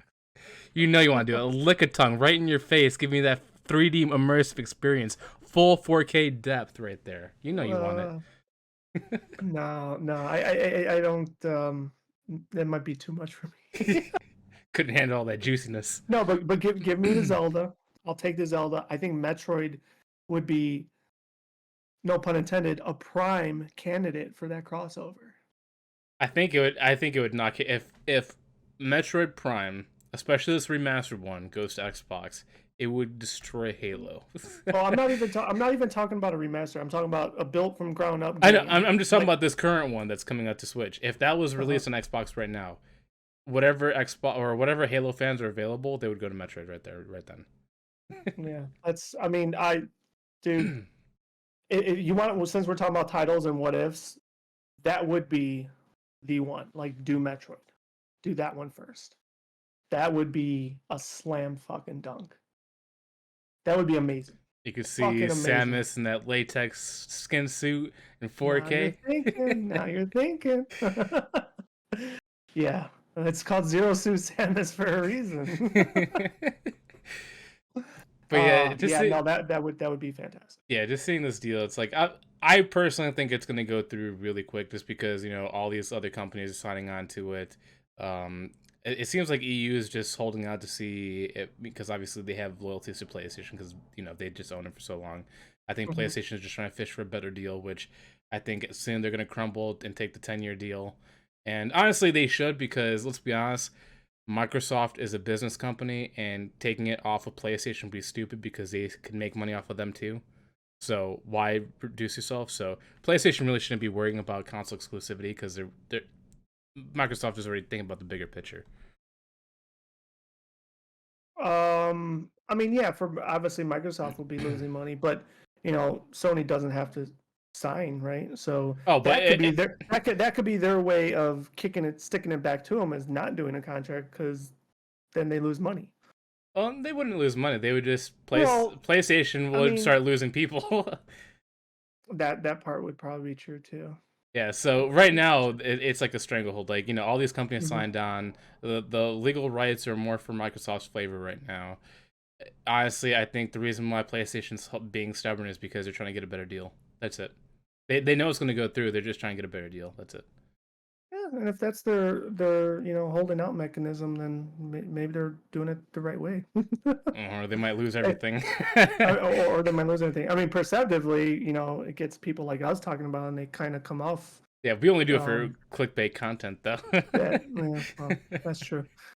But yeah, we'll see if this blossoms into anything further than just what it looks like on paper. But it's always fun talking about the what ifs. Yeah, I just the biggest what if, and I think the reason why I brought it up again is because seeing Xbox game on Nintendo Switch, I'd love to see vice versa. It would just be the cool. I mean, it wouldn't make sense for Nintendo to do it, but it would be cool. I think the most how could I put it? The most realistic link I think we ever gotten was not from a Nintendo game. I think it was from Soul Calibur. I totally forgot about that series. Yeah. That's a good series. Are they making any So, more? Because the last one was Soul Calibur 6, right? it's a very good question. I don't know. I never played one until Link. And by the way, Link was fucking overpowered in that game so bad. Like, he was so cheese mode. But that was cool because I think Microsoft got Spawn, right? Yeah, well, And every system had their exclusive. Like I yeah, think and PlayStation, God of Sony War, had and no, no, no, no, no, no. I they had think Kratos. No, they definitely PlayStation, had Kratos. did they? Yeah, No, I thought they had a Tekken guy. I mean, they probably had that too, but Soul Calibur 4 definitely had Kratos in there because that's their own character. Hmm. I don't remember them getting Kratos. Yeah, I know it But because I own the PS3 version. oh, fair enough, fair enough. But yeah, but I know Nintendo had Link, and that was I think 5 had Geralt in it. Geralt from Mm. Witcher. Yeah, yeah. That was actually Interesting. surprisingly good. Hopefully they make more. That was like the it might I'm gonna say the Tenkin version of Smash because it's a 3D fighter where you go around the You map. can knock them off the platform. Yeah. So Yeah, it was like the Tenkin version of Smash, and I liked it because it was a yeah, collaboration of all these characters. yeah. Although they did have like their own, obviously homebrewed roster. So, um, yeah. So, we'll see how that unfolds. So speaking of other companies, you mentioned this one, so you can go ahead and take this one. I know you said there's potential game series that might be turned to shows with HBO. So yeah, so the reason why I shared it with you too is because once again we kind of like to bring up and resurrect old topics, but with further information or maybe this is why it happened. But our topic for this is a possible new series for Warner Brothers or HBO Max. And I shared with Josh since he has been binging Hogwarts Legacy that they, and when I mean they, I guess they're, it hasn't been greenlighted, but I guess they're now starting to assemble a team to come up with the Hogwarts Legacy now TV show based on the events of the game.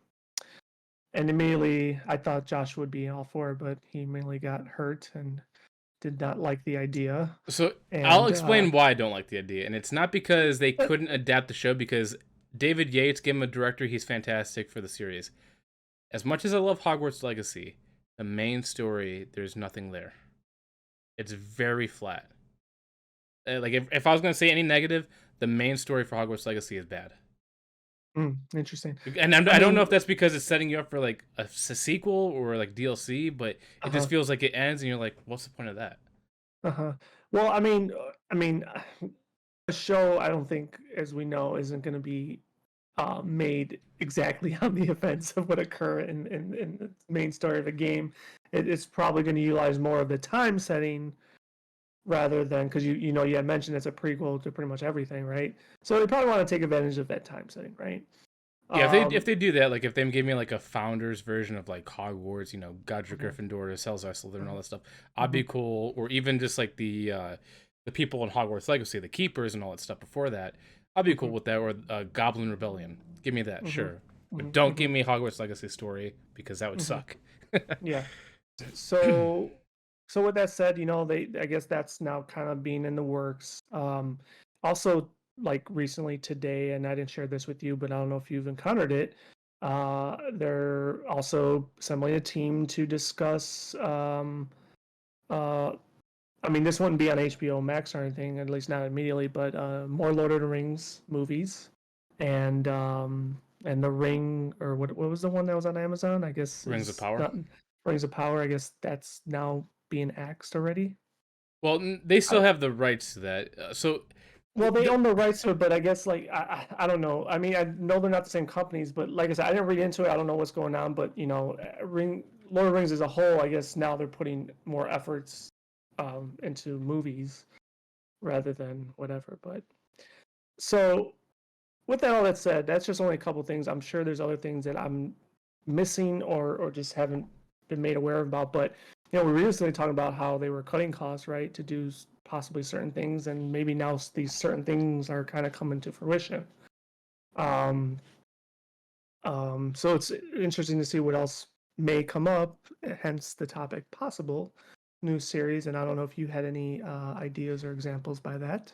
so if I don't because I didn't see any potential news sources, Mm-hmm. but I could believe, especially with the Harry Potter one, because like Fantastic Beasts, it's failing.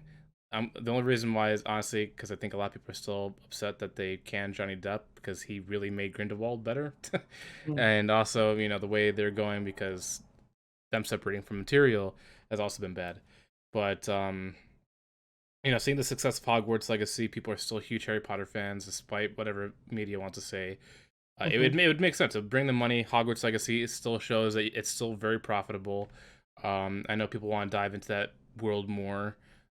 So seeing another Harry Potter series, I definitely think it's 100% possible. Most likely, really probable, just because of the success. Lord of the Rings, obviously that one's eventually going to happen if it's going to be a sequel to Lord of the Rings, because obviously we know Frodo, Bilbo, they actually leave Middle Earth and go to the Elvish plane, which I forgot what their land is called, but it's called something else. Or they could do a prequel, which is with Morgoth, which is the original Dark Lord before Sauron, because Sauron was Morgoth's general, and they could do like the whole beginning war starting in the Elfland, branching over to like the fall of Morgoth, leading to Middle Earth. So they got a whole bunch of potential stories there. Hmm.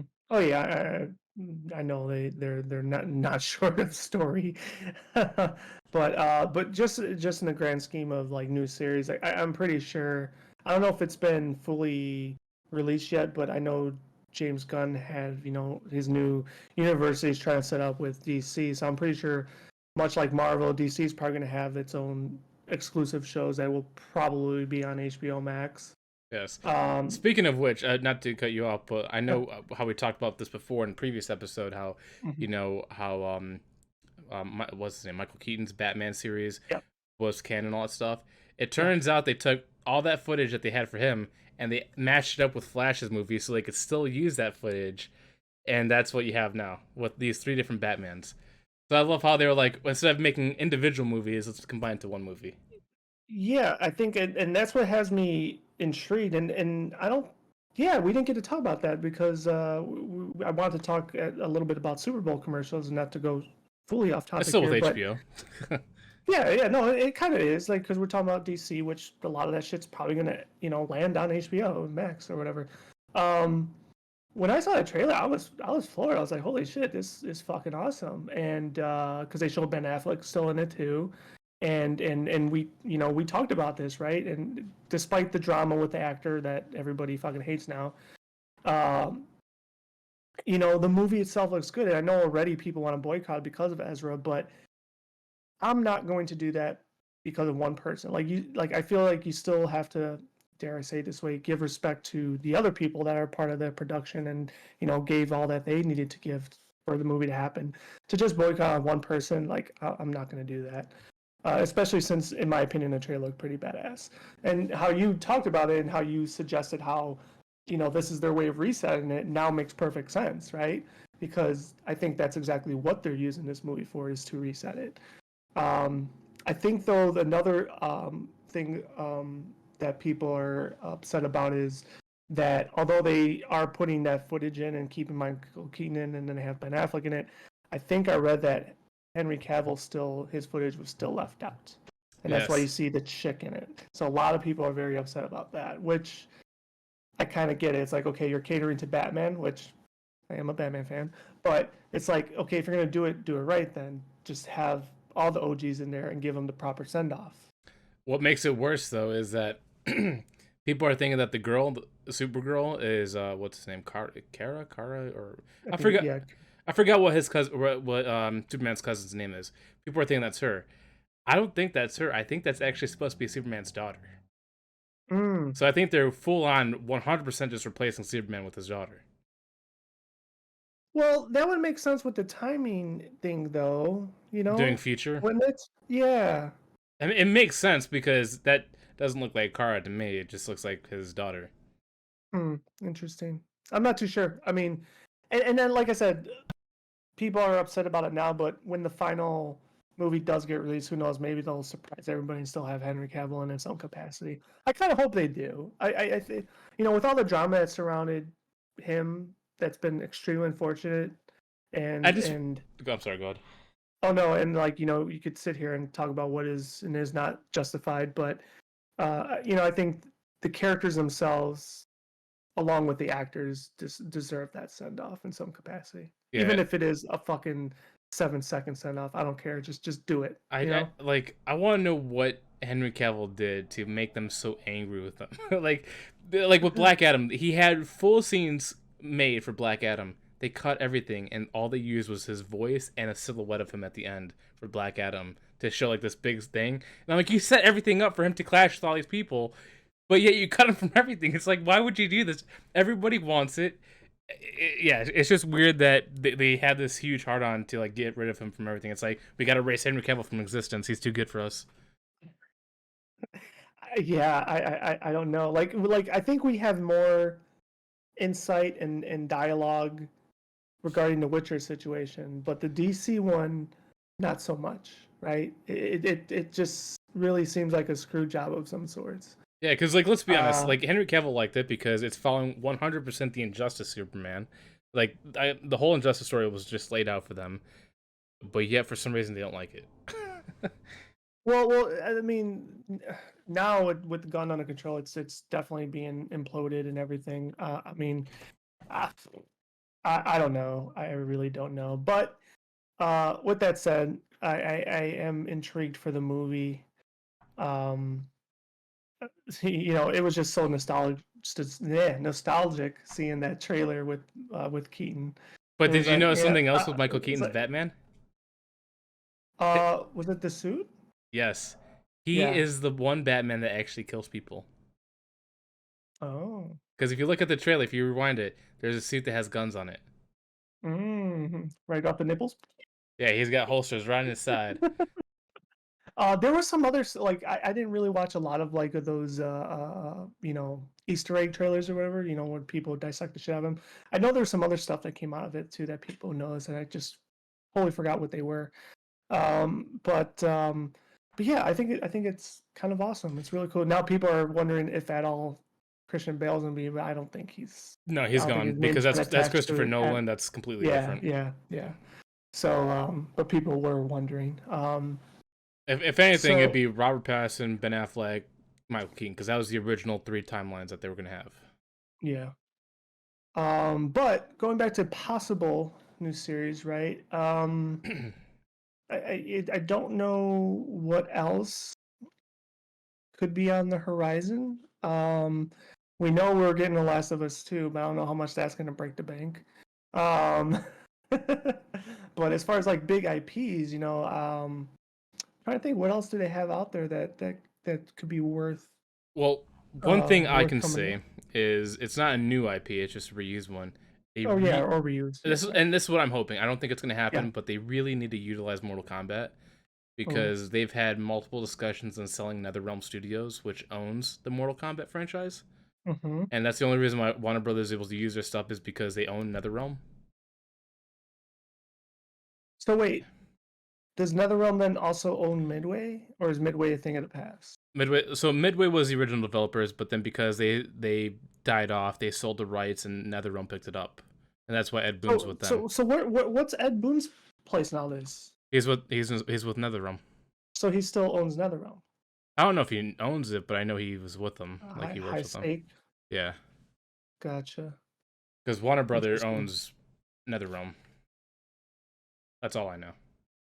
I know he was hinting towards an Injustice 3, which is interesting. Which would be amazing. I love Injustice, and they need to do it.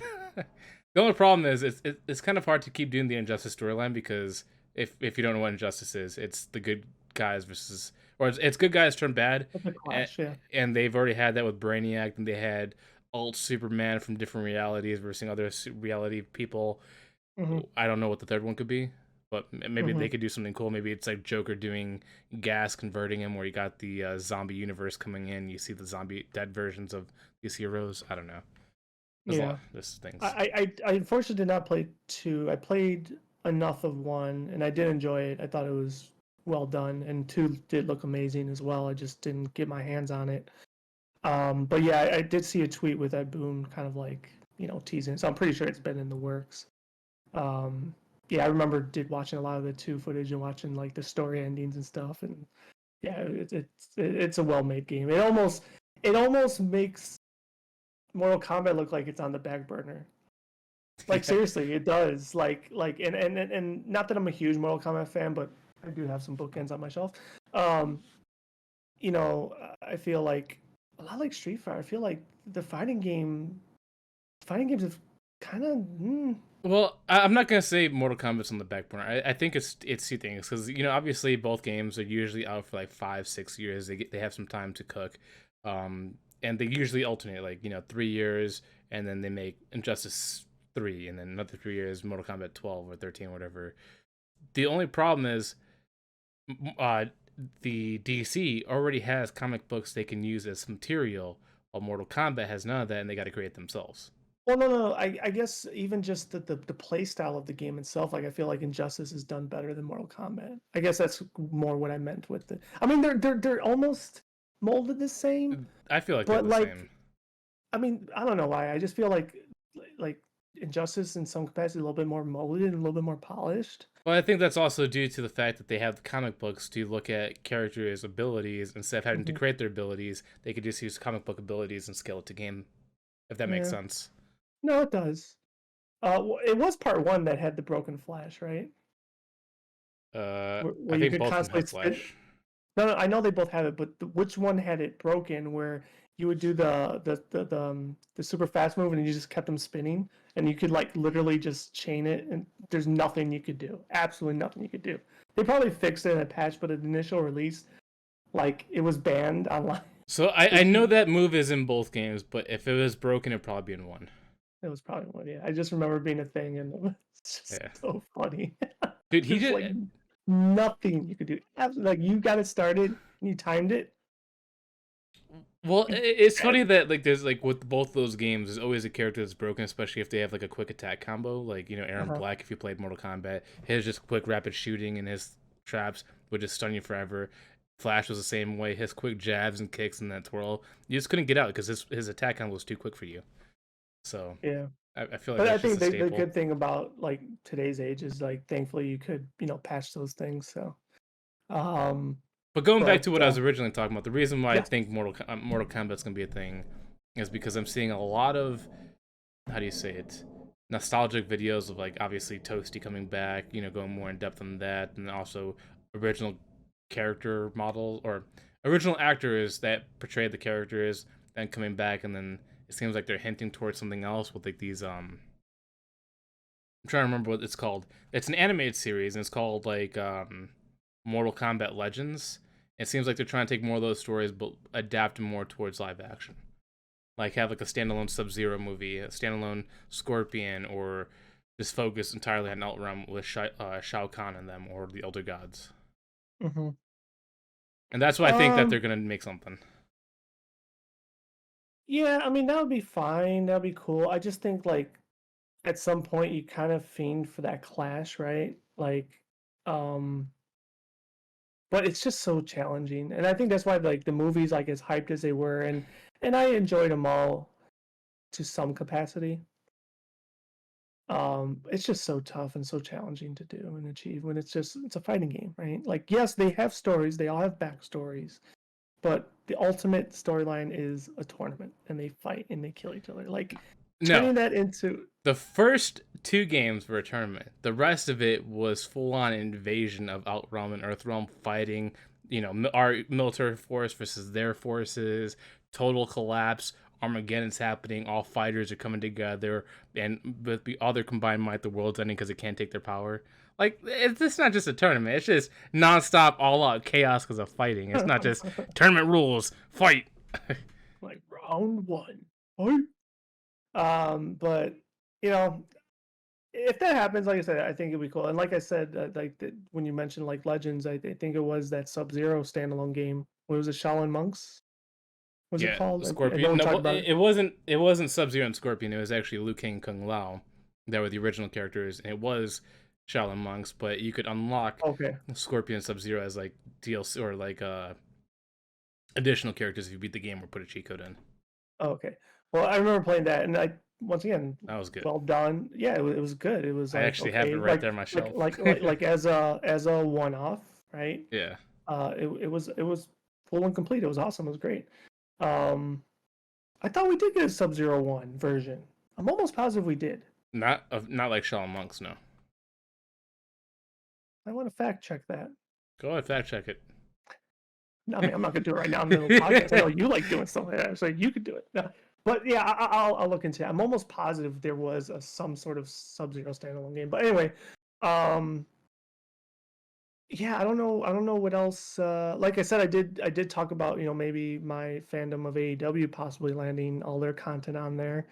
Although that's really like a marriage already, and kind of redone, but I don't know how costly that would be either. But yeah, as far as big IPs, I'm not too sure what else really exists there for Well, them. since Warner Brothers has a very, I don't know if they actually own or have a stake in it, because the fact that they have DC and a lot of Dark Horse comic stuff, Hmm. I wouldn't be surprised if, I mean, I'm not saying it's gonna happen because there's no rumors. This is just me being Yeah, hopeful. speculate. Yeah. Um, but I'd love to see more stuff based off of Watchmen. Like, I'm not sure if you ever watched the TV Mm, series, uh, no, but like that was I know great. popular. Yeah. I felt like they could do more with that. It doesn't have to necessarily be with Doctor Manhattan, but Uh-huh. it was a good show. Hmm. Or same thing with like Lovecraft Country. I'd love to see a season 2. I don't know why they canceled it. Maybe, well, probably because it was popular but didn't get enough viewers and it just wasn't producing the money. But I'd love to see a Lovecraft Country 2. And I don't know. They have a lot of IPs they could work with. They're like Xbox and Blizzard. Like they have so much they could use. It's just, can they utilize it correctly? Yeah. Apparently, they own the Terminator franchise. Do they really? Yeah. I think that one should stay on the ground. No, like they had some. I know people like to diss Terminator Salvation. If they're gonna do more Terminators, keep me in the future because I don't. Well, We've done the past too many times. gotcha. I'm not sure. Was that what you're gonna say? Or you're gonna say something else? No, I was gonna say like they try a TV show and it like bombed, but No, maybe it was like on Fox or I something. No. don't think they. I mean, they try to redo the story twice with Terminator Genesis and then Terminator Dark Fate, and those weren't that good. I think Salvation was like the only way to go about it is keep yourself in the future, keep the war going. Hmm. But they want to go back in time too many times. Yeah.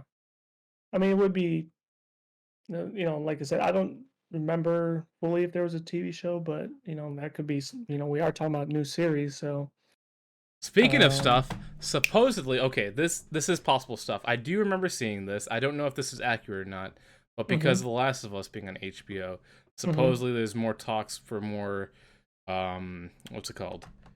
Sony games to be on there. Like supposedly hmm 2024 they might have like a God of War Ghost of Sparta movie, and then hmm after that, like 2026 they're gonna have God of War, 2018 and Ragnarok as a show. um, I mean, if they're looking to make, well, I mean, we know it's Sony, but does Sony own Naughty Dog? Yeah. Or oh, okay. I mean, the relationship's already established, And so also, God of War isn't made by Naughty Dog, made by Santa okay, Monica Studios. okay. But I mean, I guess it's under the umbrella of Sony. Yeah. Gotcha. I mean, Naughty Dog is Last of Us, but um, yeah. I mean, like they already got that partnership there, and that's why I always get, like I said, I giggle when I see the Sony logo at the end of the credit. um, yeah. Why not try to milk it until it's not worth milking anymore? Yeah. I'm And trying to think. especially if this, I mean, I feel like we might organically segue into our final topic here soon because now we're talking about it.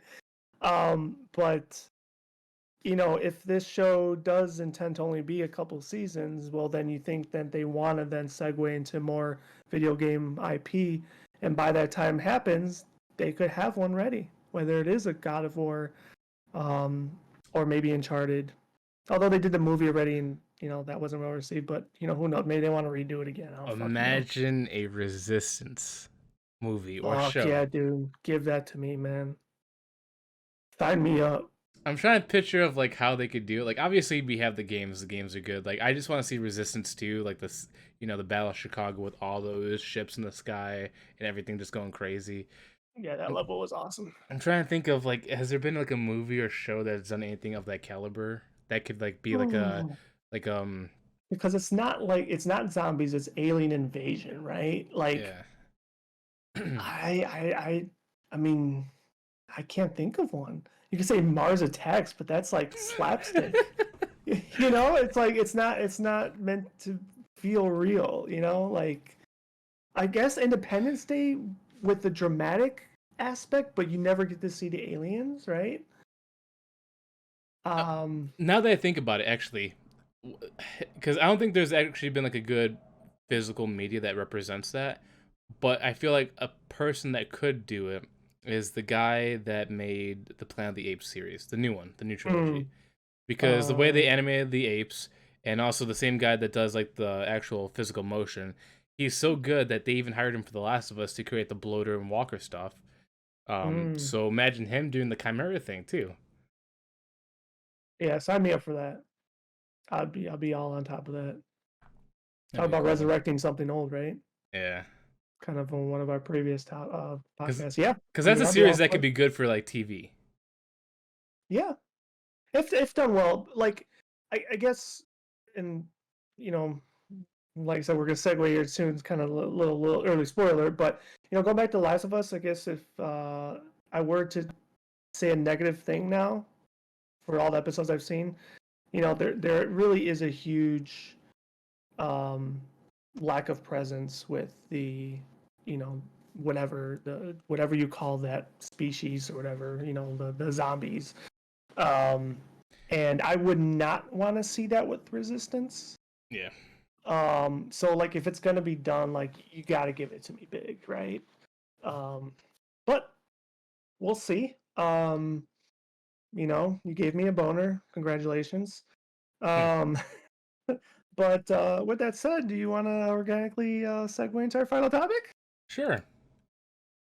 Well, I guess we'll. Oh, so okay. So what we're going into is The Last of Us episode 5 and 6 recap because we've missed a week.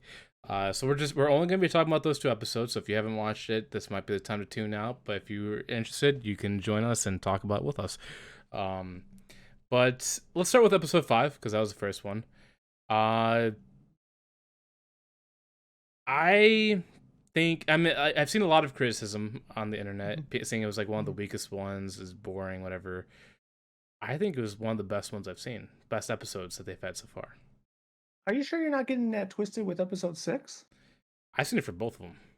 Really interesting. I thought I saw more really good, um, whatever reactions with 5, um, through my scrolling. Not so much with the 6, but um, I enjoyed it. I was, I like the ending of the episode. It was, you know, you knew, right? Like, I mean, especially the way it was kind of playing out, and it was just a matter of like who was gonna actually kill him. At least in my mind, who was actually gonna, kill him, and then the whole shooting of himself was also alarming.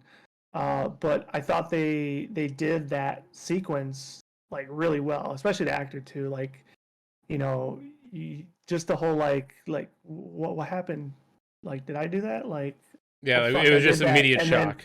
yeah, it just Yeah, that like you felt that shock that actor had, right? Like it yeah. was it was done so well, and then outed himself. Um, I thought that was cool. I mean, not cool, like awesome, cool, but But like it was done. it was good It was done done. It well. was done. It was done so well, yeah. And then Yeah, like just I hate to say this, like I'm now expecting certain things or whatever, but like when it comes to like storyboarding and writing, sometimes it does come predictable, right? Like with Ellie, trying to use her blood, it's like okay, we know it's not going to work right now. And so like I said, the order of sequences, like it was kind of for me a little bit expected, but there still was some things that were not expected. yeah. Finally we got that big Bloater. invasion, right? Yep. Which was really cool. And it was good to see the bad guys get what happened to them. Also the scene too with Joel sneaking up on the old guy. It's like just put the gun down, and took him out. Yeah. Um, yeah, just overall, I thought it was really good. Plus, they kind of went back with that model that I said I liked. Where in the beginning they kind of give that little brief um, storyboard with I'm brain farting the actors that were only in the 2 episodes, but the two brothers. Um, and then I also like the perspective of how like they were there at the same time as when Joel and Ellie arrived to the scene, right? So all that was cool. Hmm. I also did saw the post episode part where they talked about the um, what they changed from the game, right? Like Which Sam was being always deaf. exactly. Uh, I mean, once again, I wouldn't have known that. Uh, I liked it. I thought it gave a huge layer to the character. Character is plural, right? Um, but I'd love to hear your opinion on it, and if it was for better or worse compared to the game. So, for, first, let me go with the negative. The negative I heard was with actually the negative you said too. They Mm-hmm. didn't like that they turned those resistance fighters they try to make it a main character. Mm-hmm. A lot of people hated that. They're like, that's a waste of time. You shouldn't have focused on them. Don't do that again. That's where Mm-hmm. the negative was because a lot of people Mm-hmm. didn't like that girl. I said that too. I Yeah, said that too. Like but see, like I felt like she was She was like a quick character you put on screen. Her backstory didn't matter. You didn't care for her. She just ran up screen time. That's it. it was really that. Like it's not that I didn't like the actress, right? Or It's just her character wasn't done well. it was just like it not only wasn't done well, but and this may come off very sexist, and I don't mean to come off sexist, but like the female role could have been a lot stronger. And also the fact that there was none of The that in the way she game. was portrayed, no, to me that doesn't matter. The fact that like she like when I'm watching it, and the fact that she was the one in power, to me she didn't seem powerful. Like She seemed unhinged. That's it.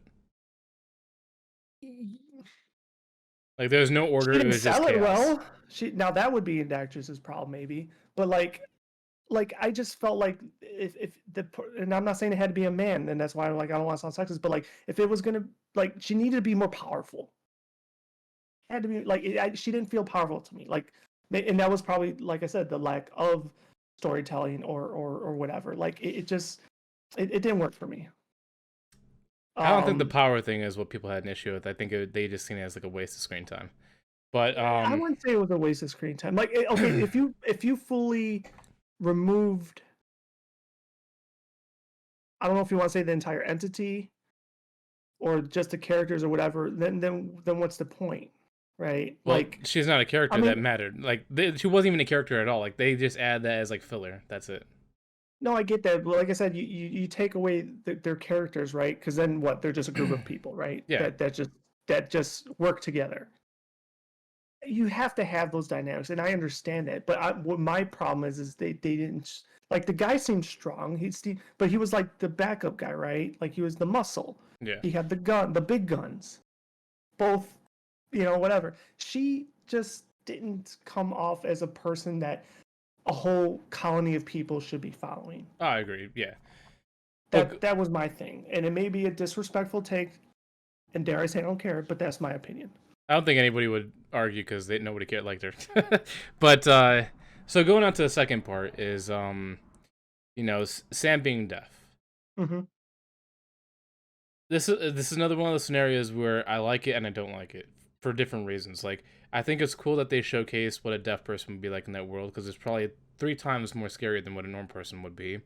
And then also kind of like adds into Joel starting to lose his hearing because of all the shooting and all that stuff, because that's bound to happen in reality. Um, but to the negative part that I didn't like is that him being deaf took away some of the dialogue that him and Ellie had because in the games, Sam and Ellie are the same age, and they actually converse quite a bit. And then Sam brings up these questions like, "Are they really monsters, or are they just humans stuck in that body, and they have to Mm-hmm. suffer while doing this stuff?" And Mm-hmm. and some other dialogue. Mm-hmm. So it's like, it's cool to see that aspect of what people with certain disabilities would have to go through in that situation. But on the other hand, it's like you did that and you sacrificed dialogue. It's like, was there really a reason for it? See, where I don't have the perspective is that how much dialogue that you're talking about, right? And also how meaningful it may be. But that one line that you just set out, I mean, they still conveyed and they still brought to the table when they were doing the notes to each other, right? Yeah, Like, and that's where I felt like it was done well because, to your point, it kind of gives you a different perspective on how somebody with a disability like being deaf would have to survive in this world. But it also was another one. We talked about how how the struggle is with Joel and Ellie trying to get that relationship together, and how quickly and immediate Ellie was able to establish that relationship with him, even though he was deaf. And they're I like that's that exact scene when they're both in rooms exchanging notes. Like I thought it was like really cute and just really like wholesome and just cool. But you know, it happened before too. You know, when they first were in that downstairs encampment and they were doing the comic book thing, and you know, he was teaching her a little bit of signs so quickly. Um, like all those things were like really cool, you know. And I think it gave it more just added dynamic and Yeah. with those new layers. I'm not trying to take away from Henry and Sam because, like I said, their relationship, because even in the games they were very brief. They're only with you with a chapter, Mhm. but like you felt the connection. You felt like Henry needed to protect Sam. That's all he had, and then when he loses him, that's it. You know, Mhm. like I think they kept that accuracy and that connection the same as the game, and I think that's why it felt so impactful because they actually copied it from the game, which worked. Gotcha. And So, another thing they copied really well. I'm sorry if you want to add. Go ahead. I'll let you finish. And another thing, and I feel like people are writing Pedro Pascal here, but people are not Mhm. giving Bella Ramsey the credit she deserves. Yes, she does not look like Ellie, but her mannerisms, her facial expressions, her characteristics, she nails Ellie perfectly. Like her excitedness, her loneliness, her nerding out with the Starlight character that she does in the game. That's actually leads to collectibles. You got to in the game is collect these comic book cards. Mhm. And then I need to talk about this. And I just I gotta say what she says, even though it kind of hints towards a spoiler. But when they're talking about their fears and her saying, her biggest fear is being alone. And alone. Mhm. And I'm like, oh man, knowing everything that happens, seeing everything that happens, like the next episode, you'll see where that happens.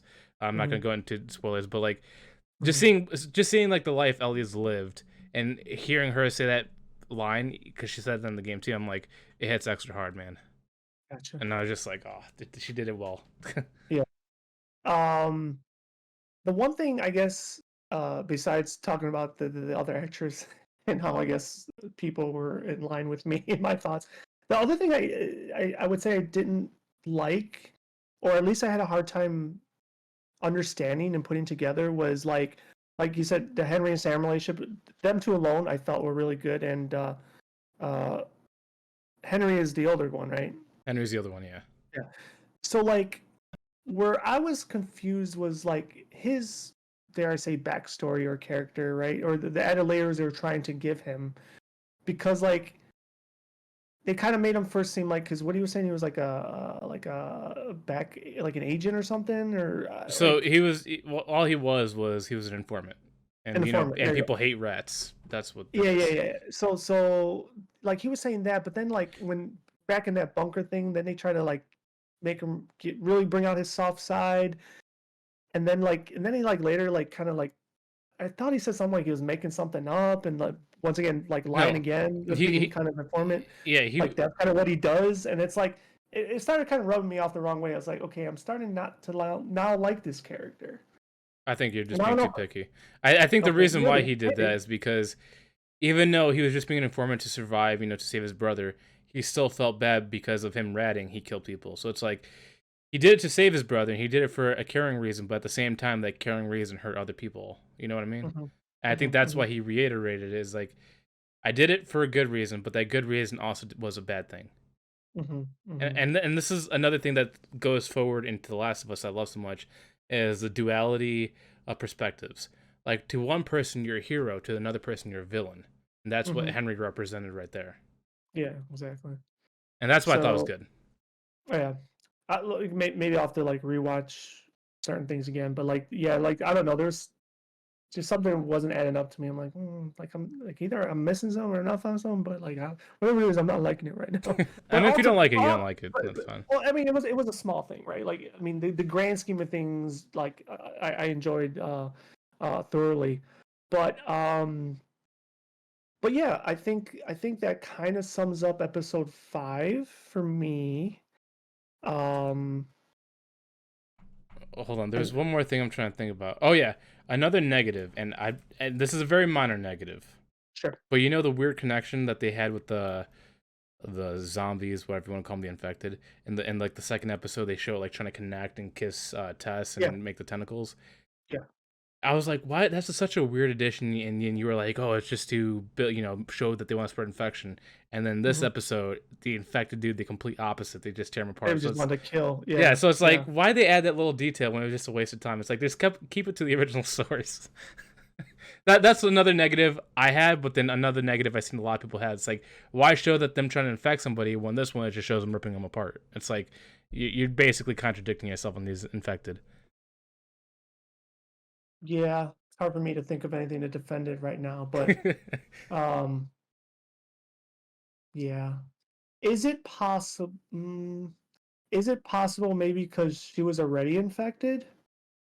You know, No, theoretically, no. I'm just throwing something out there trying to defend it because technically, she was right. That's why she was giving herself up versus the other ones, in theory, were not yet, right?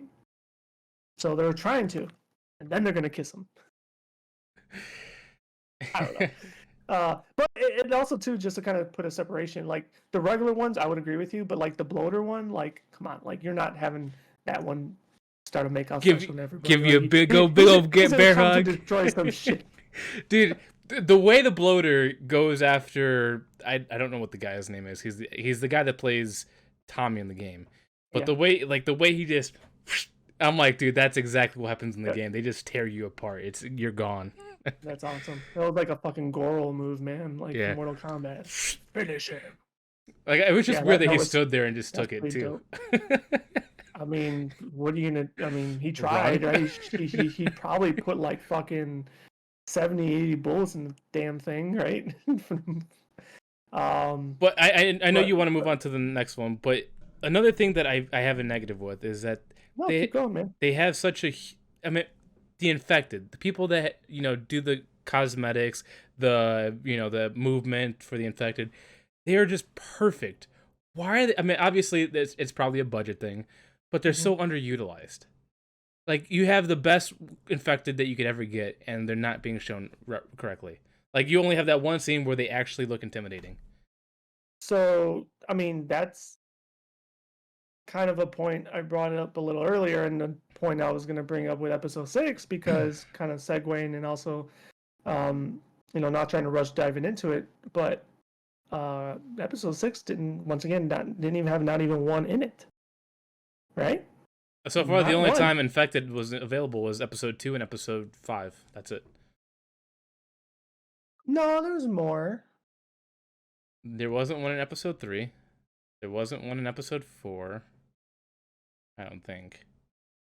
And I guess if you want to call the newly infected people in episode 1 when the thing was going down, but so far when you actually see the infected, it's episode 2 and 5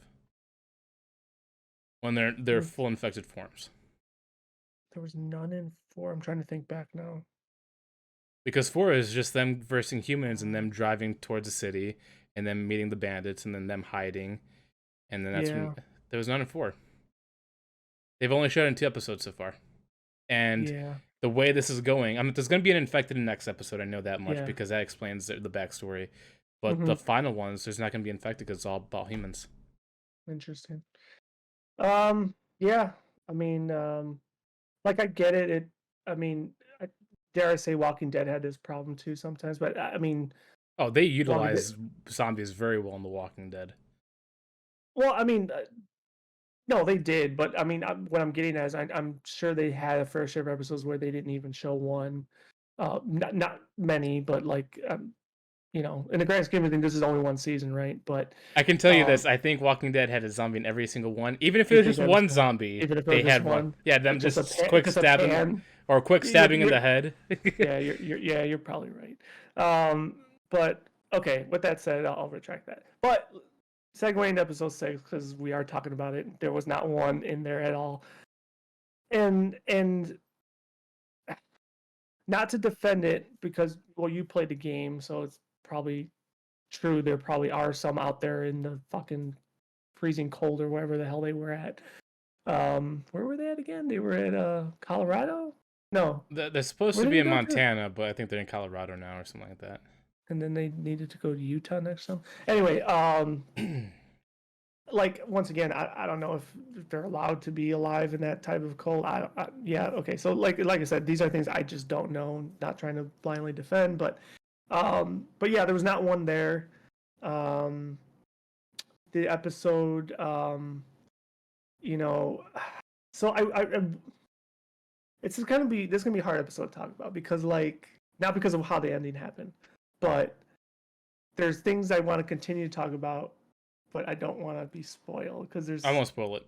We'll just yeah go off there's of just whatever what there. we'll just do what ifs. But yeah, like you know I liked it for the story I guess. The opening part was cool ish, you know, with him going to the cabin. And the husband and wife relationship was pretty funny. Are Uh, you telling her the truth? Yeah. Are you telling me the truth? Yeah. okay, now I'm gonna kill him. Like it was just really, really, really cool. Why didn't you shoot him? My gun was all the way over there. And you made them soup. They were hungry. It was great. I loved it. Uh, Um, so I guess talking spoilers, not spoilers. We're I'm conflicted and confused. Is dare I say once again like the foreshadowing aspect of him? You're thinking he's gonna have a heart attack, but yet the well, ending. do you wait? Hold on. Did you assume he was having a heart attack? Because I seen panic attack. I mean, I'm not a doctor. Well, what I'm seeing is conveying like some sort of obviously issue. I mean, whether you want to call it a panic attack or like I was thinking it was like for because like I know people die, right? Like I don't know how, when, all that stuff, but people die. So like I'm thinking like, oh come on, don't tell me he's gonna like croak from a heart attack, because I'm thinking like, oh, he's having heart pains. To really emphasize on the breathing, which is all attributed, I guess, to a panic attack too. And that's where my head was going with it. But then at the end, when he gets stabbed, it's like it's not a heart attack. I guess maybe he got stabbed, but no, that's not the heart either. So like, just I don't know. I just thought that was kind of weak. So I could tell you this because it's not a spoiler. It's a panic attack. That's it. But Gotcha. and this is completely unique to the show because Joel doesn't do that in the games. Okay. Like I mean, obviously he has times where he's emotional, but it's usually with just him and Ellie and then him connecting with her. Mm-hmm. But this is more unique to this show where he's starting to feel it all collapse on him at once. He's like, I can't hear. I'm getting older. I don't know how much I can keep fighting. I'm scared Mm-hmm. to lose. That's why Tommy talks to Joel, talks to Joel about, Ellie being, you're using her as your daughter, even though he's been keeping her distant. I think that's why he's afraid that, he's losing his brother. He's losing as basically his daughter again. And that's why he's having these panic attacks because he feels like he's losing right now.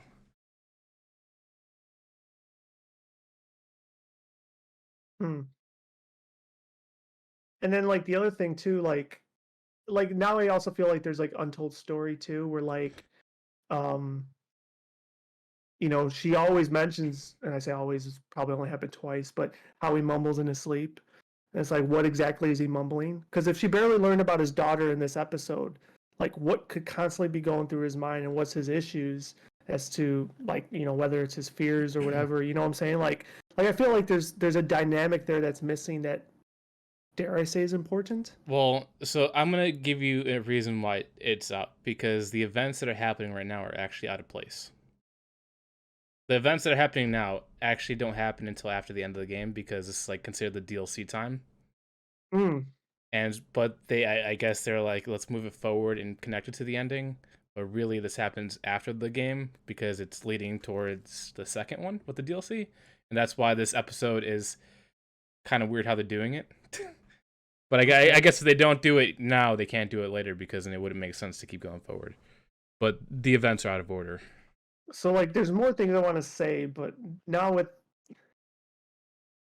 with that it's hard to talk about because like I had theories, What's but your now I don't theories? want to talk. No, I don't want to No, talk about same, because I could entertain them.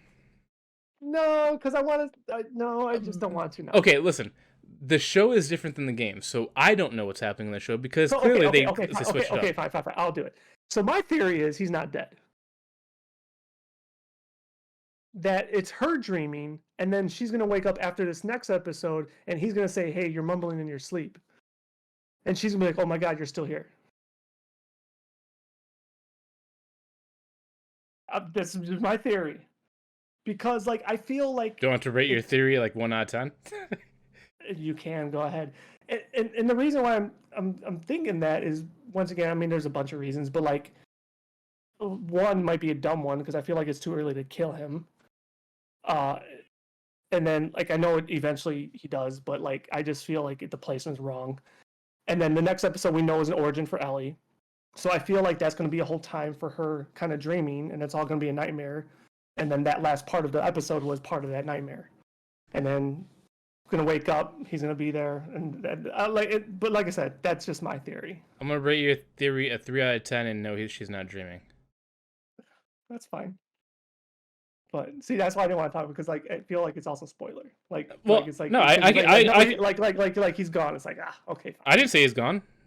Well, Did I say he's gone? And people survived worse. True. What's another theory? No, that was my theory. Oh, you don't have another one? No. That was my theory. So I kind of sorry, somebody's interrupting the podcast. I know. I'm trying to say what do you need in a text.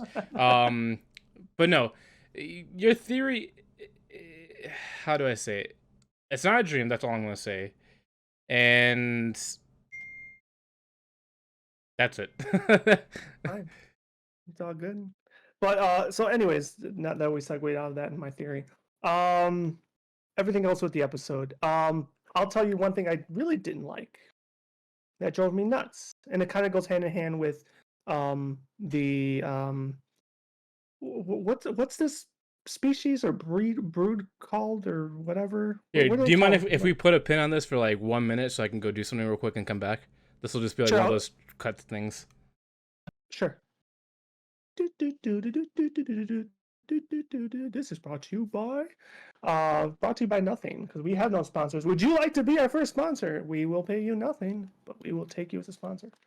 Yeah, so I'm just gonna perform a little filler here while my buddy Josh takes care of whatever he needs to take care of. And as we're still, or as we have been talking and we continue to be talking, if you have any comments, please feel free to share them. Actually, why don't you rate my random theory that Josh just rated a 3 out of 10, so it shows how much he loves me and my theories. Especially if you haven't played the game. Although maybe if you haven't, you probably won't even be listening to this segment because you don't want to be possibly spoiled, which I would fully understand. You saying that spoilers are ready? Jeez, I wasn't even gone for a minute. You're ruining the show. I can't give spoilers. You're the one that can give spoilers. But actually, I mean, besides like the main events, I don't think I can give spoilers anymore, except for the main events, because they've changed a lot of things. Anyways, we're not even going to entertain that. So what I don't like, and I'm going to say this almost in a vehemently way. Going to kind of mention how there hasn't been any of the cordyceps people roaming around this episode. But what drives me nuts is the fact that they're doing, like, I get it, he wants to train her and try to, help her with her aim and stuff, but when you're shooting, like, isn't that kind of fucking giving you away your location? And also limited resources. There's another reason, right? Like, that irked the hell out of me. Not only for the cordyceps people, but even just real people, right? Like, and I mean, they didn't really say that that's how they got found, which I guess turned it out to be a good thing. That isn't how they got found. They were practicing at this town. That's where they're practicing. Like on the outside of the town. No, didn't they do it beforehand? I'm almost positive they did it once. I think it was after the town. Like that's when they were leaving. That's when Tommy and Jill had this exchange saying, "No, I'll do it." and then that's when they took the rifle. That's when Joel The took Tommy's asshole one. rifle, and then Yeah, they where they planted with the asshole thing. yeah. I could have sworn it happened once beforehand though. Mm, I mean, Across I the mean, across the the only bridge. time it happened is when Joel was telling Ellie how to hold the gun, not shoot the gun, hold the gun. That's it. That's the only other time. I'm almost positive they shot it across that bridge because all the No, birds flew well, away. yes, you're right, but it wasn't a practice thing. Joel did that to see if No, anybody would get their attention. yeah, which I thought was fucking dumb.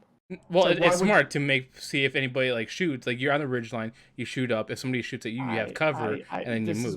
This is where I disagree. You're in a fucking survival world. He knows everybody, most people out there are fucking like how he was, so are probably gonna do harm rather than good. And you want to like fucking, hey world, here we are. Like Well, I he had wasn't two for it. options. He either shot and at least knew that somebody was there, or he walks across that bridge and he's gonna get domed. Either way, I didn't like it. Pissed me off. That's That's fun. my that's my my negative take on it. But that Other than wasn't that, training. He just did that to see if anybody was there, and there like I wasn't. said, didn't like it. Other than that, I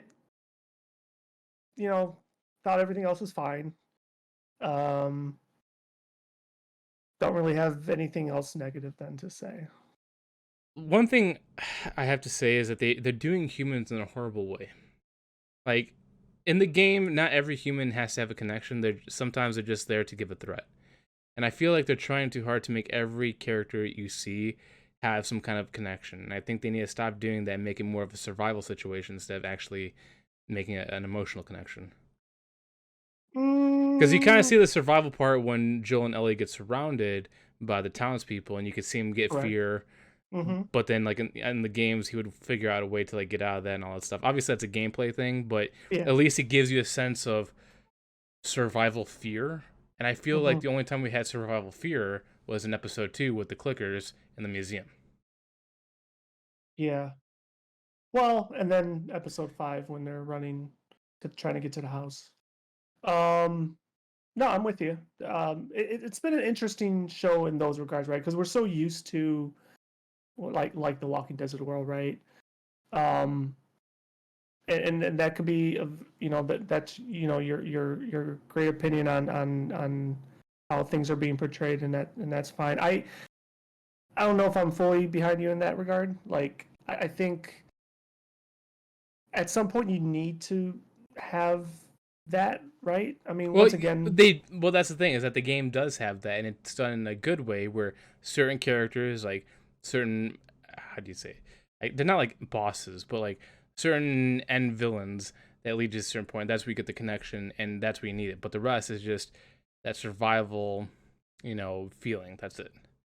yeah. Like once again, they tried really hard to make that girl I, in episode 4 and 5 like a boss when really she yeah, wasn't supposed to be.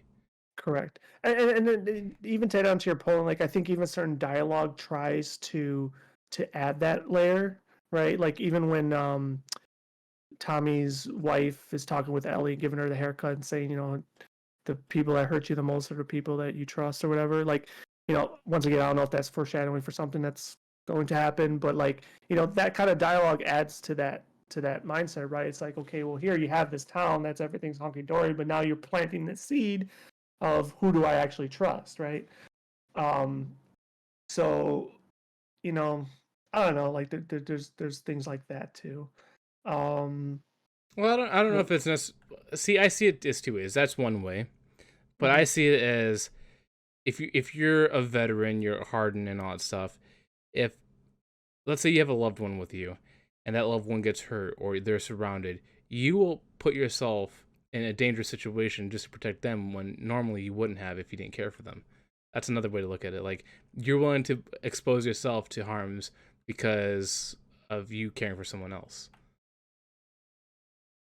I think if okay, let's play a game here, right? Let's put ourselves in Joel's shoe, like that exact scenario in that episode, right? Like you're surrounded by what was that? Probably 8 rifles, right? You got this dog that's allegedly supposed to mangle somebody that's um, Infected. infected. Keep you're sliding off my chair. you're fucked. I mean, even if you tried anything, you're only going to get them both killed, right? So I think if he was a thinking man, or if you're putting yourself in shoes and being a thoughtful person, you're like, I'm not going to make that move unless I hear this dog maul, right? Yeah. Like you got to play into the situation, be like, okay, I know she's infected, but she's not infected, so this dog should not capture anything. Or how do I Right? talk my way out of it, or how do I shoot my way out of it? Yeah, but there was, I mean, in you, TV you shows you and could hear in him TV say it shows to and in Tommy. TV shows and movies, and probably video games, that gets done. In reality, it's not going to happen. Let's be honest. So Well, that's why I'm obviously, saying let's well, play. in reality, if you're that person in the middle and you're surrounded and you don't know what's going to happen, your brain is thinking 17 different things and you're desperate and you're going to play out. But if things go down, you're going to do whatever you can, and that's either shoot it out, run it out, whatever you got to do. Well, okay, the things go down part until it hits that point, right? If I'm like I said, if I'm standing there thinking it's like I know the situation, she's infected but not infected, so in theory, hopefully this dog doesn't smell shit, and then play part next two. Okay, if nothing smelled, then what, right? And it's like he played the cards correctly. Oh yeah. Now let's take your oh shit bun scenario goes, because I kind of not that thought that was going to happen, but I'll get back to this in a second. Like what if the dog did smell it, pounds, start infecting, then it's oh shit bun. Now you do what you gotta do, right? You're probably both dead anyway, but you're gonna do what you said. You're gonna pull out whatever little trick you have in your boot, throw it, do this, do that, whatever. But you have to let the things play out. Well, yeah, obviously, Now, and that's why I'm going back to like the right times to use people as an emotional connection versus survival connection. That was a good time for an emotional connection because it plays back to Joel's character experience that we've had before. Him feeling in certain scenarios completely useless and just have to just let it play out because he doesn't know how it's going to work. Are we going to die? Can I save him? Is there anything I could do differently? And that's one of the right times they did it. Yeah. What I was expecting out of that scene, honestly, was the dog to actually growl and actually bite. Not her, but like at her bag or whatever, because she did take that rabbit. Oh yeah, and that's what I thought was gonna happen, and then like shit was gonna be like he really would have to then get in between, and then like it would click like no, she's fine, it's the rabbit. Hey, rabbit out of a hat bag trick. Do you like it? Hey, something stupid. Didn't play out that way, but that's what I thought was gonna happen. But yeah, other than that, like it was it was a good episode. Like it probably was dare I say boring or at least appealing. I don't know what's the terms to use, but was it the best one? No. Was it the worst one? Maybe. But that's not to say it like brutally sucked. Yeah, just it was okay. I mean, we got monkeys. We got monkeys out of it, We didn't get cordyceps people, but we got some monkeys. So now this is just an over. I know there's 30 more episodes left. How do you feel about the show so far? I mean, I am enjoying it. Like if you like decide to like what you but now like, it's what like you don't. I mean, we don't. I'm sorry. I mean, we don't exactly know how the entire episode 7 is going to pan out, but from the preview, it almost looks like, I don't want to use the word wasted episode, but it almost feels like it's going to be an entire Ellie origin episode, right? Yeah, that's what so it is. In reality, it almost feels like we only have 2 episodes left. I mean, don't get me wrong, I'm still probably going to enjoy that one episode similar to how episode 3 was. But, right, in reality, as far as story stuff is concerned, like, first, whatever, main story, like, we in reality only got 2 left. Yeah. I haven't, I'm sure it's out there somewhere, but I haven't looked at potential runtimes on any of these. So I'm kind of hoping, like, at least for the last one, we get something a little bit longer. But I mean, I'm still liking it. It's definitely different, right? Like, in many ways. Not to mention just the survival. Well, the cordyceps people, like whatever the fuck they're called. Like I said, I enjoyed that whole concept.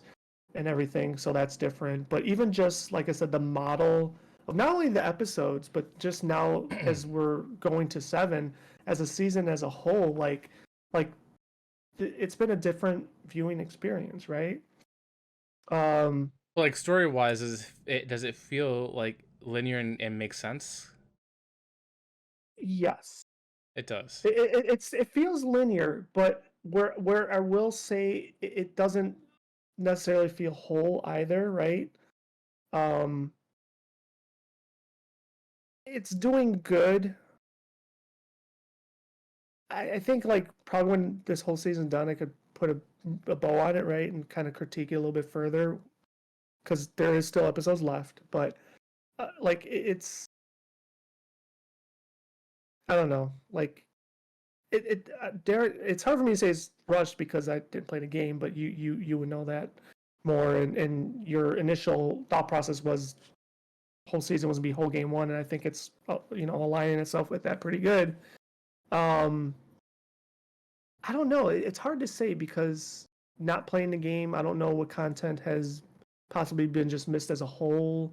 But the fact that this story is driven from getting like, dare I say, across country, That's pretty much what it is. like in my mind, it's like, well, what are you to do, or what are you to show, or like, and not knowing, how far the game goes, like what more stops could have been made, right, for more story, like those are the things I'm not trivial to, and I don't know how much of that exists or if it needs to exist, right? And I guess that's the part where I'm lost because now it seems fast. It's like, fuck, you're in Boston episode 1 and 2, and now you're all the way in Colorado in a matter of 6 episodes. Like, that's a lot. It's a lot of travel. Um, I mean, I guess that is kind of like a big negative takeaway, but it doesn't take away from the linear part. Like, it feels linear for sure. I can tell you this: But the show definitely covers the main bits of the game. Like which is the main bits of the story, it's already covered in the show. so like because obviously I didn't play the game, so like I keep saying that. So like when you're traveling, they're pretty much just like time skips, but I guess more like distance skips, right? So it's like chapter 1, Boston, chapter 2, Ohio. Like, you know what I'm saying? Like, I don't know. Like, I'm just making it up, but like, Kinda. So okay. it's Because obviously you're not traveling the whole country and they have this whole open world, like, la, la, la. well, you're traveling the country in a very linear way. Like you start in Boston, then you start making your way to. The cities in the show are But actually different. different than the game. Yeah. I can't. Yeah. I'm trying to remember what route they actually take, but they're not going full west side. They're stopping somewhere midwest ish, kind of like where Salt Lake City. I forgot. But the game actually takes you through that journey, like through, you go here to here, and then you stop at like 2 cities over. That's when they meet Bill, and then that car takes them a couple more cities, and then that's when they meet more bandits, and then they gotta work their way through tunnel systems, and obviously that's where connection happens too, besides just survival. Uh-huh. So besides just like little connection things that enhance the story, you're not really missing much when it comes to the main story connection, I guess, if that makes sense. No, I mean it does. But it's a little astonishing, I guess, to learn that in some way. Because like I would think that your answer to that would have been, oh, it missed this. I mean, I'm sure it's missed things, Well, you right? did. Like Okay. the big one is the emotional connection when you get with Joel and Ellie. That actually happens more in the beginning of the game, where you meet Bill. That's going Mm-hmm. through the school, Mm-hmm. surviving. That's when they get closer.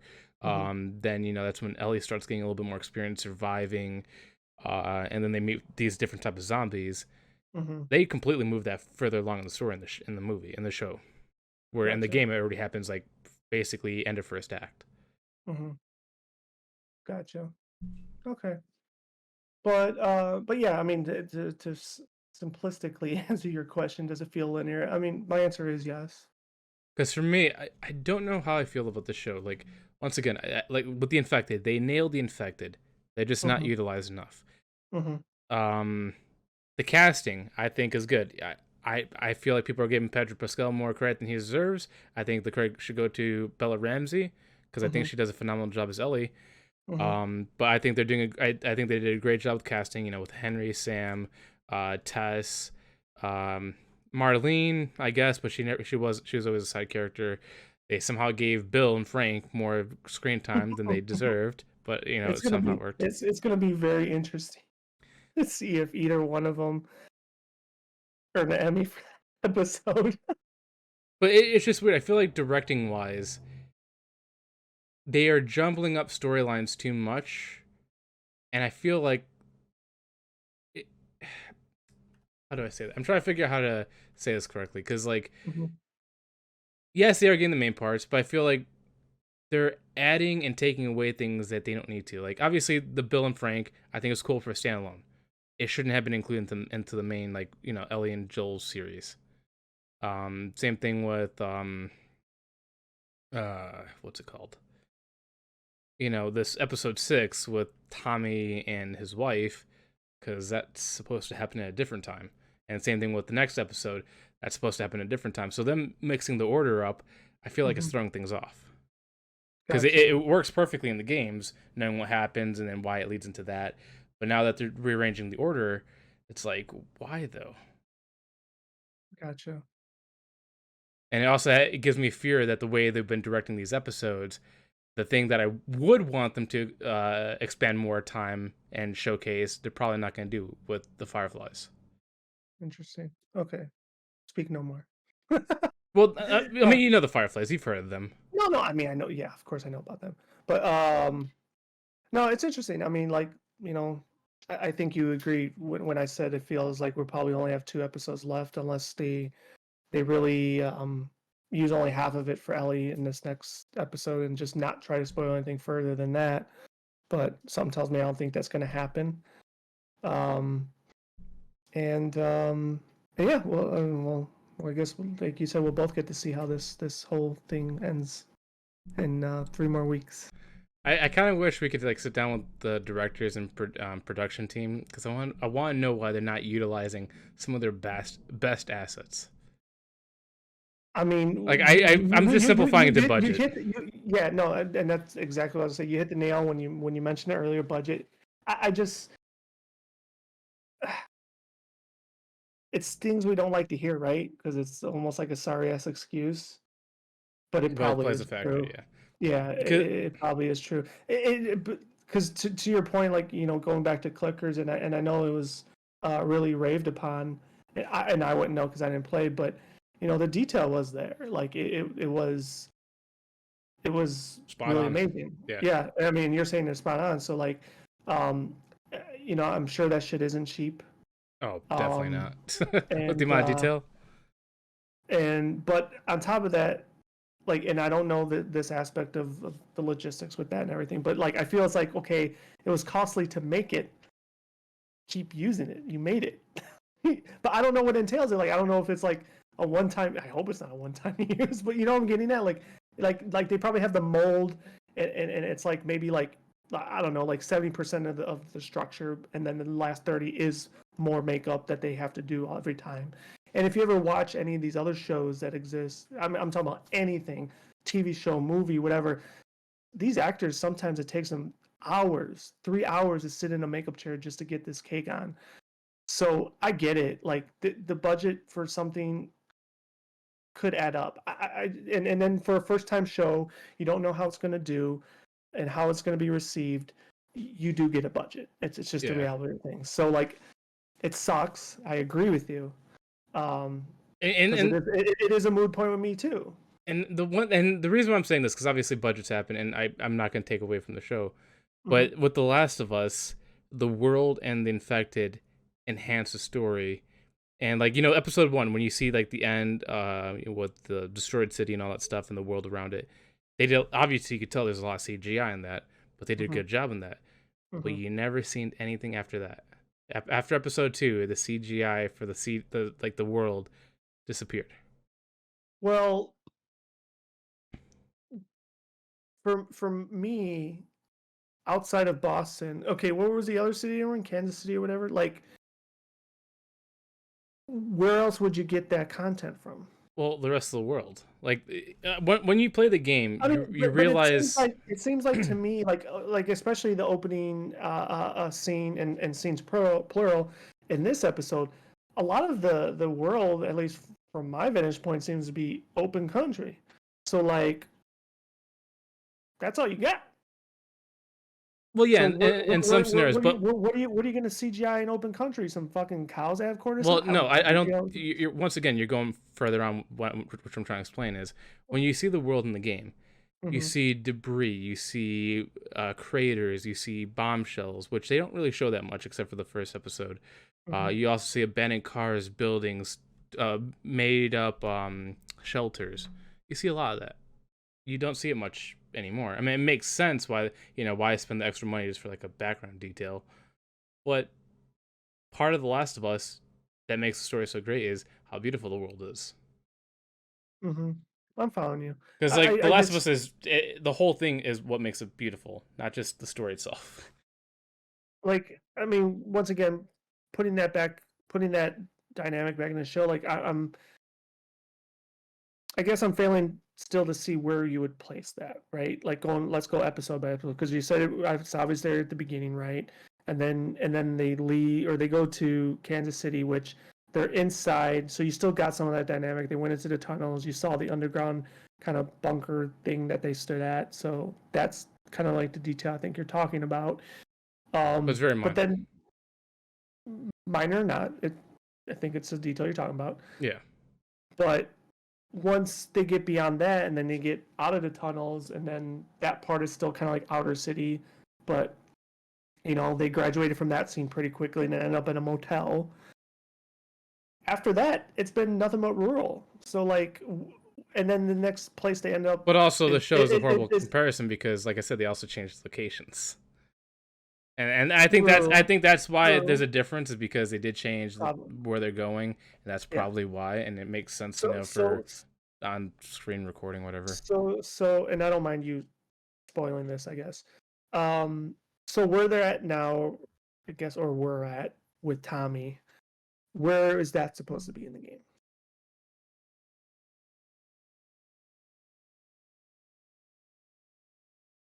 I'm trying to remember. Okay, if you don't know the exact part, was it like a city? Because this is obviously like a western It's like a town. town, yeah. That the place that they So are for Tommy is exactly how it is.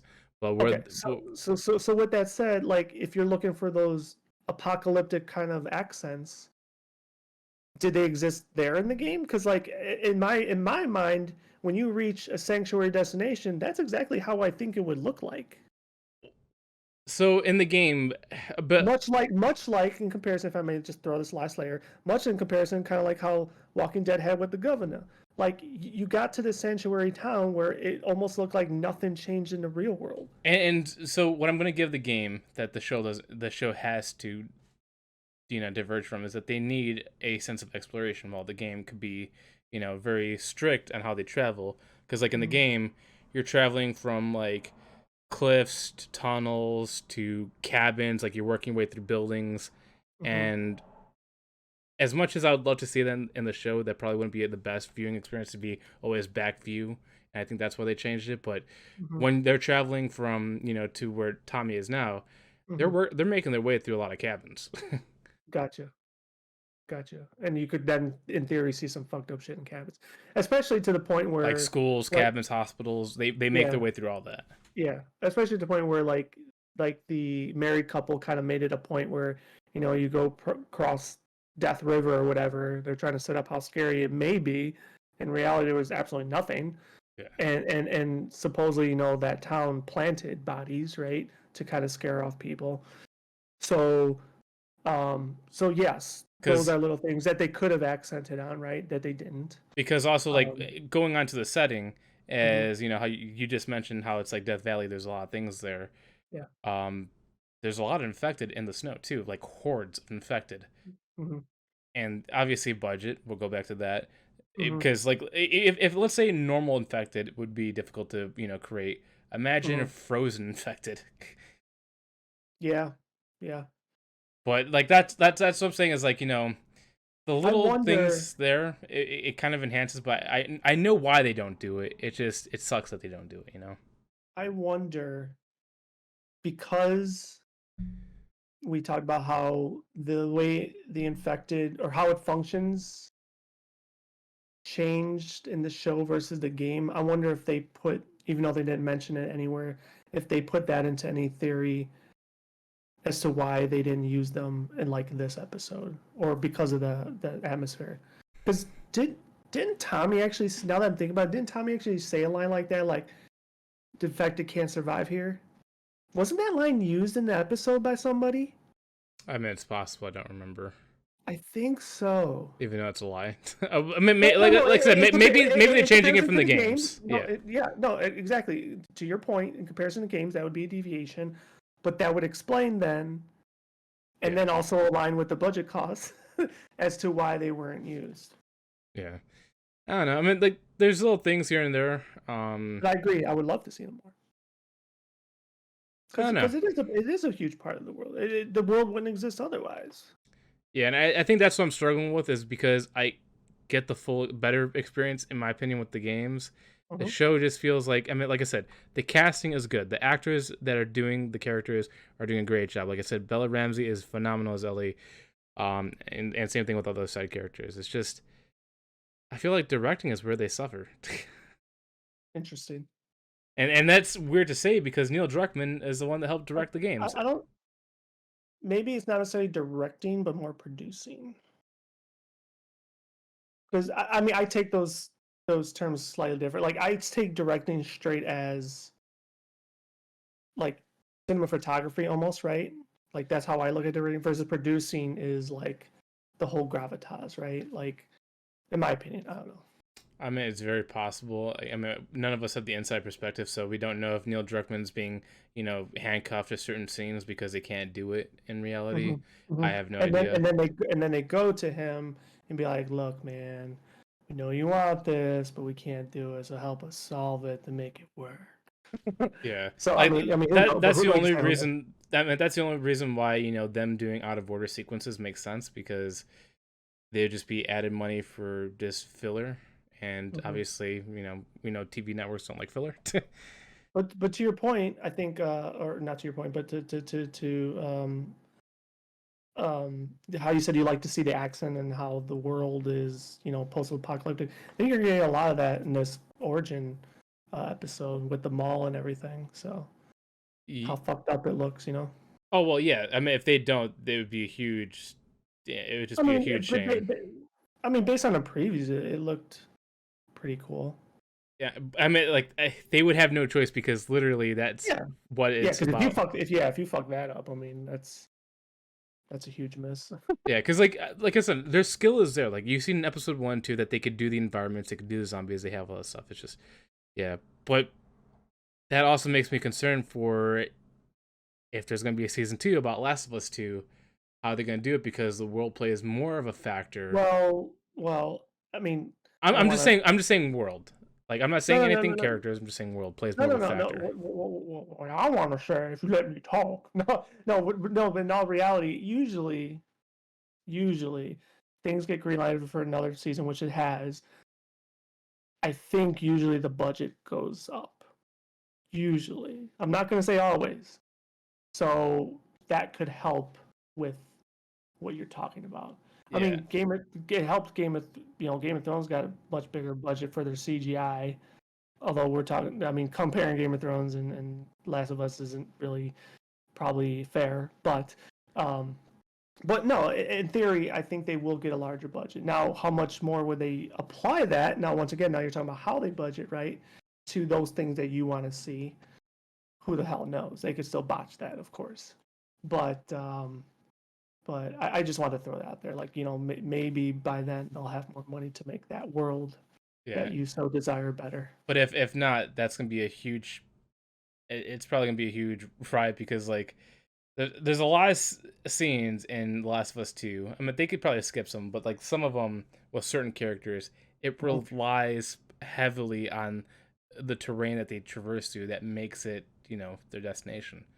Mhm. And I feel like the budget would have to be extraordinary for what they're going to do for The Last of Us 2 because this Mm, in the games for The Last of Us 2, it's pretty massive.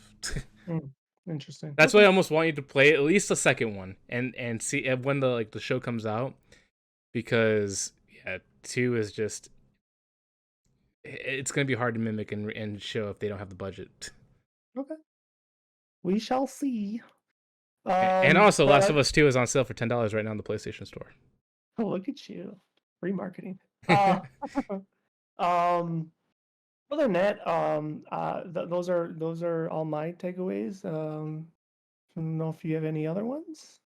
Nope, I'm just gonna be hopeful. I have a feeling the next one's gonna be good. I feel like it's gonna Okay. be true to the DLC that they're supposed to have. My thing is, I hope they're gonna expand upon the final 2 episodes, but I feel like they're gonna cut it just like they've been doing. While we kill a couple more minutes here, let's see if we could find the last episode's Runtimes, run times. Yeah. 5 hours each. I have a feeling that the last one's gonna be at least 140. I mean, that'd be amazing. I highly doubt it, though. I Anywhere mean, the from like first one was 120 to the first 140. one, huh?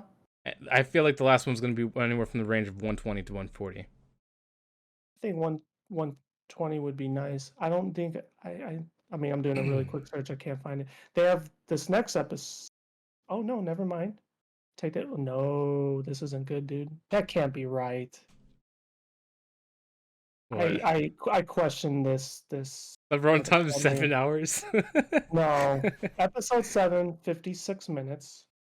That makes that's the next episode, right? Yeah, Yeah. that makes sense. Episode 8, 51 minutes. Hmm. Episode 9, 43 minutes. This cannot be right. That for some reason, knowing them, that sounds accurate, and that concerns me even more. That they're not going to expand on what I want them to expand on. Mm, Because in the games, I feel like that's where it's rushed is the final part, and it looks like in the show it might be the same outcome, which would be such a sad thing to see. Because that, there's so that much they is can add. that's yeah. That already seems very anticlimactic. Maybe I shouldn't have done that. If that's the case, that would suck for me as well, because even in the games, it's rushed. I don't. I. How could you have an episode at 43 minutes? I mean, Especially when there's no commercials in it. You know what I'm saying? Like that doesn't. I don't know. Anyway, we'll find out. We'll yeah, find out. With that said, any last thoughts? no, just sadness from this show. Just now sadness. All right. Well, with that said, that wraps up our episode 25 of the Out of Mana podcast. As always, we would appreciate if you follow, share, but more importantly, comment on any of the things we talked about today or any of our previous podcasts, which I said at the very start of today's show. It's on Apple Podcasts, Spotify, YouTube, Twitch. I forgot what you said. I'm just gonna nod and say there's links. Perfect. Exactly what we both just said and agreed upon. On that note, I'd like to bid everybody adieu and a farewell, and look forward to seeing y'all next week.